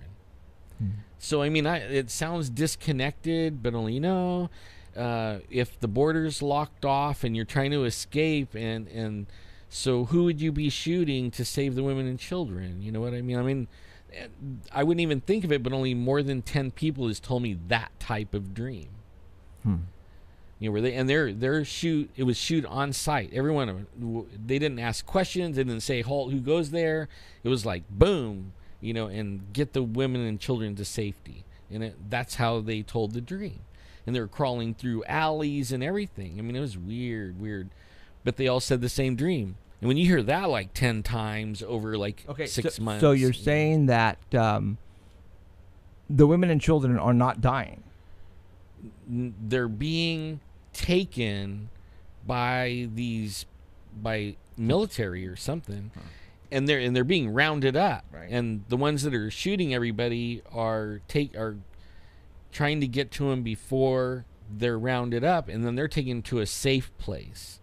And they're making several trips. That was the weird part. Like, they go out looking for people, shooting anyone except for women and children. I mean, just shoot them dead. No, I mean, they don't. There's like, just shoot them, and then as soon as they find a few people, they take them to a little spot and get a group together, and then they take them back to wherever their safe spot is, and then they go look for some more. And I mean, this is their dream. More than one person's told me that type of dream.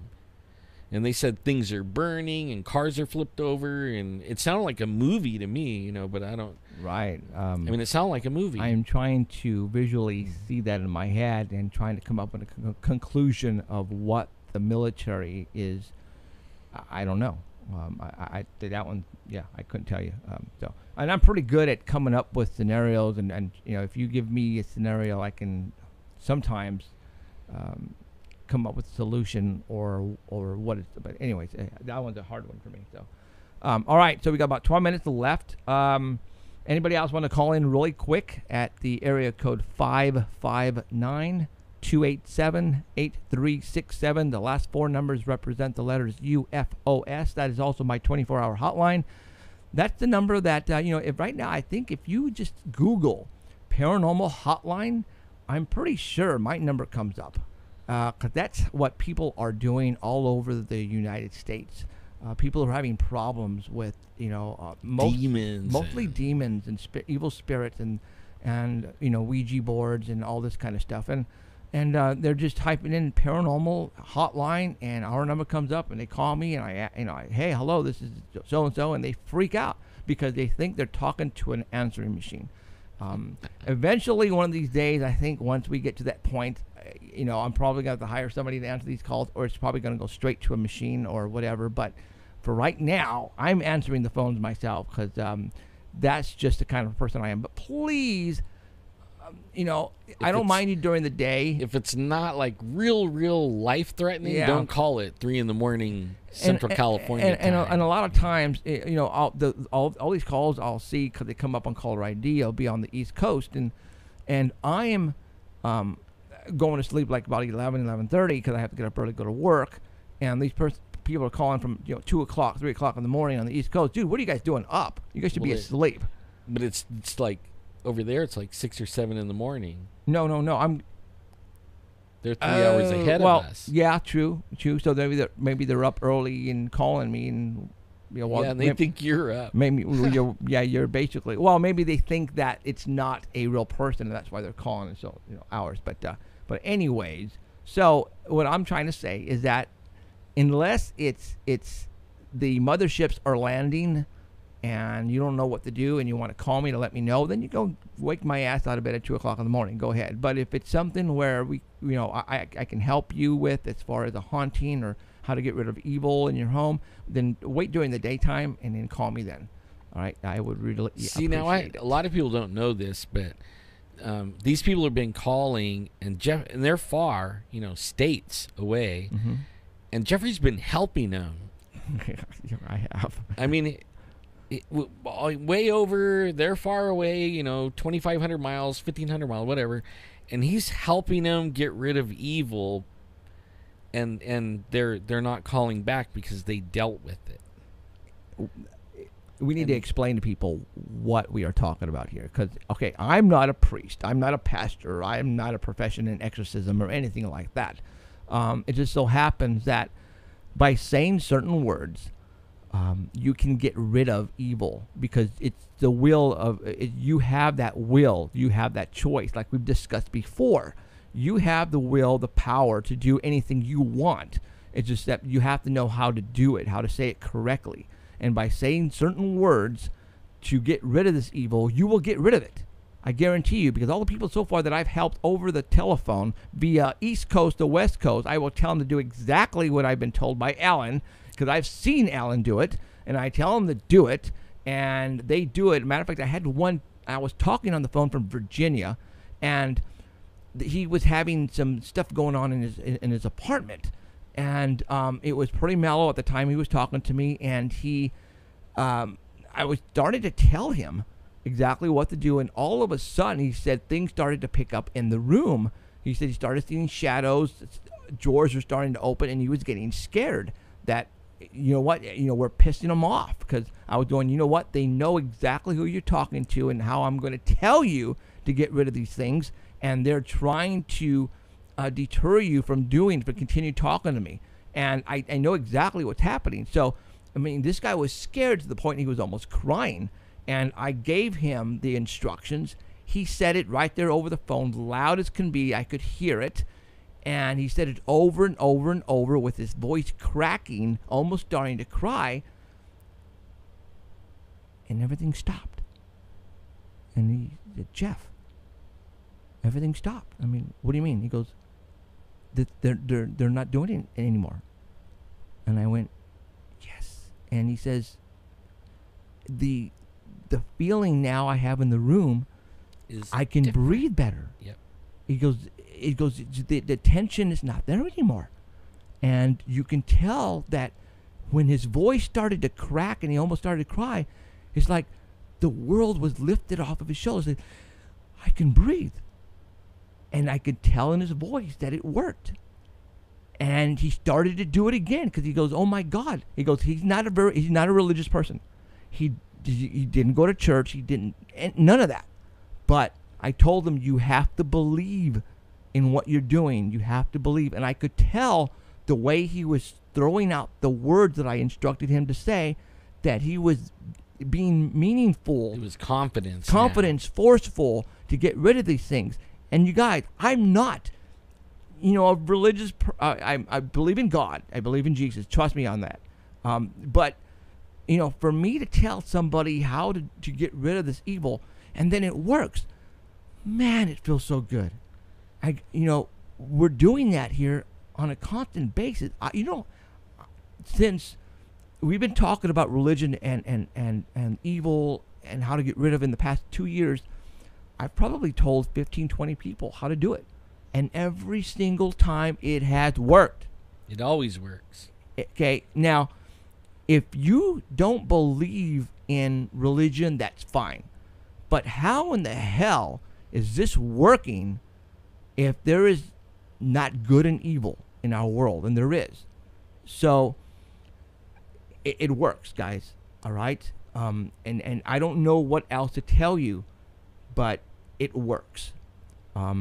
And if you have those problems, then call me. I will tell you how to get rid of it. You know, if Alan had a phone, I would tell you to call him. But, you know, we have only one phone, and it goes to me. So if you know anybody who has the same problem, especially if you have friends who have goofed around with Ouija boards, it's the same thing. Portal. It's a portal. Yes, and you know what I don't want to say what's funny, but 2 minutes of music. 2 minutes of music. So I'm just gonna go ahead and just like I said, you know, we're here to help you guys. We're here to inform you guys. We are gaining the knowledge from other people telling us certain things, and we want to pass it on to you. That's what this show is all about. All right, we're not making. You know what's really cool? It isn't special.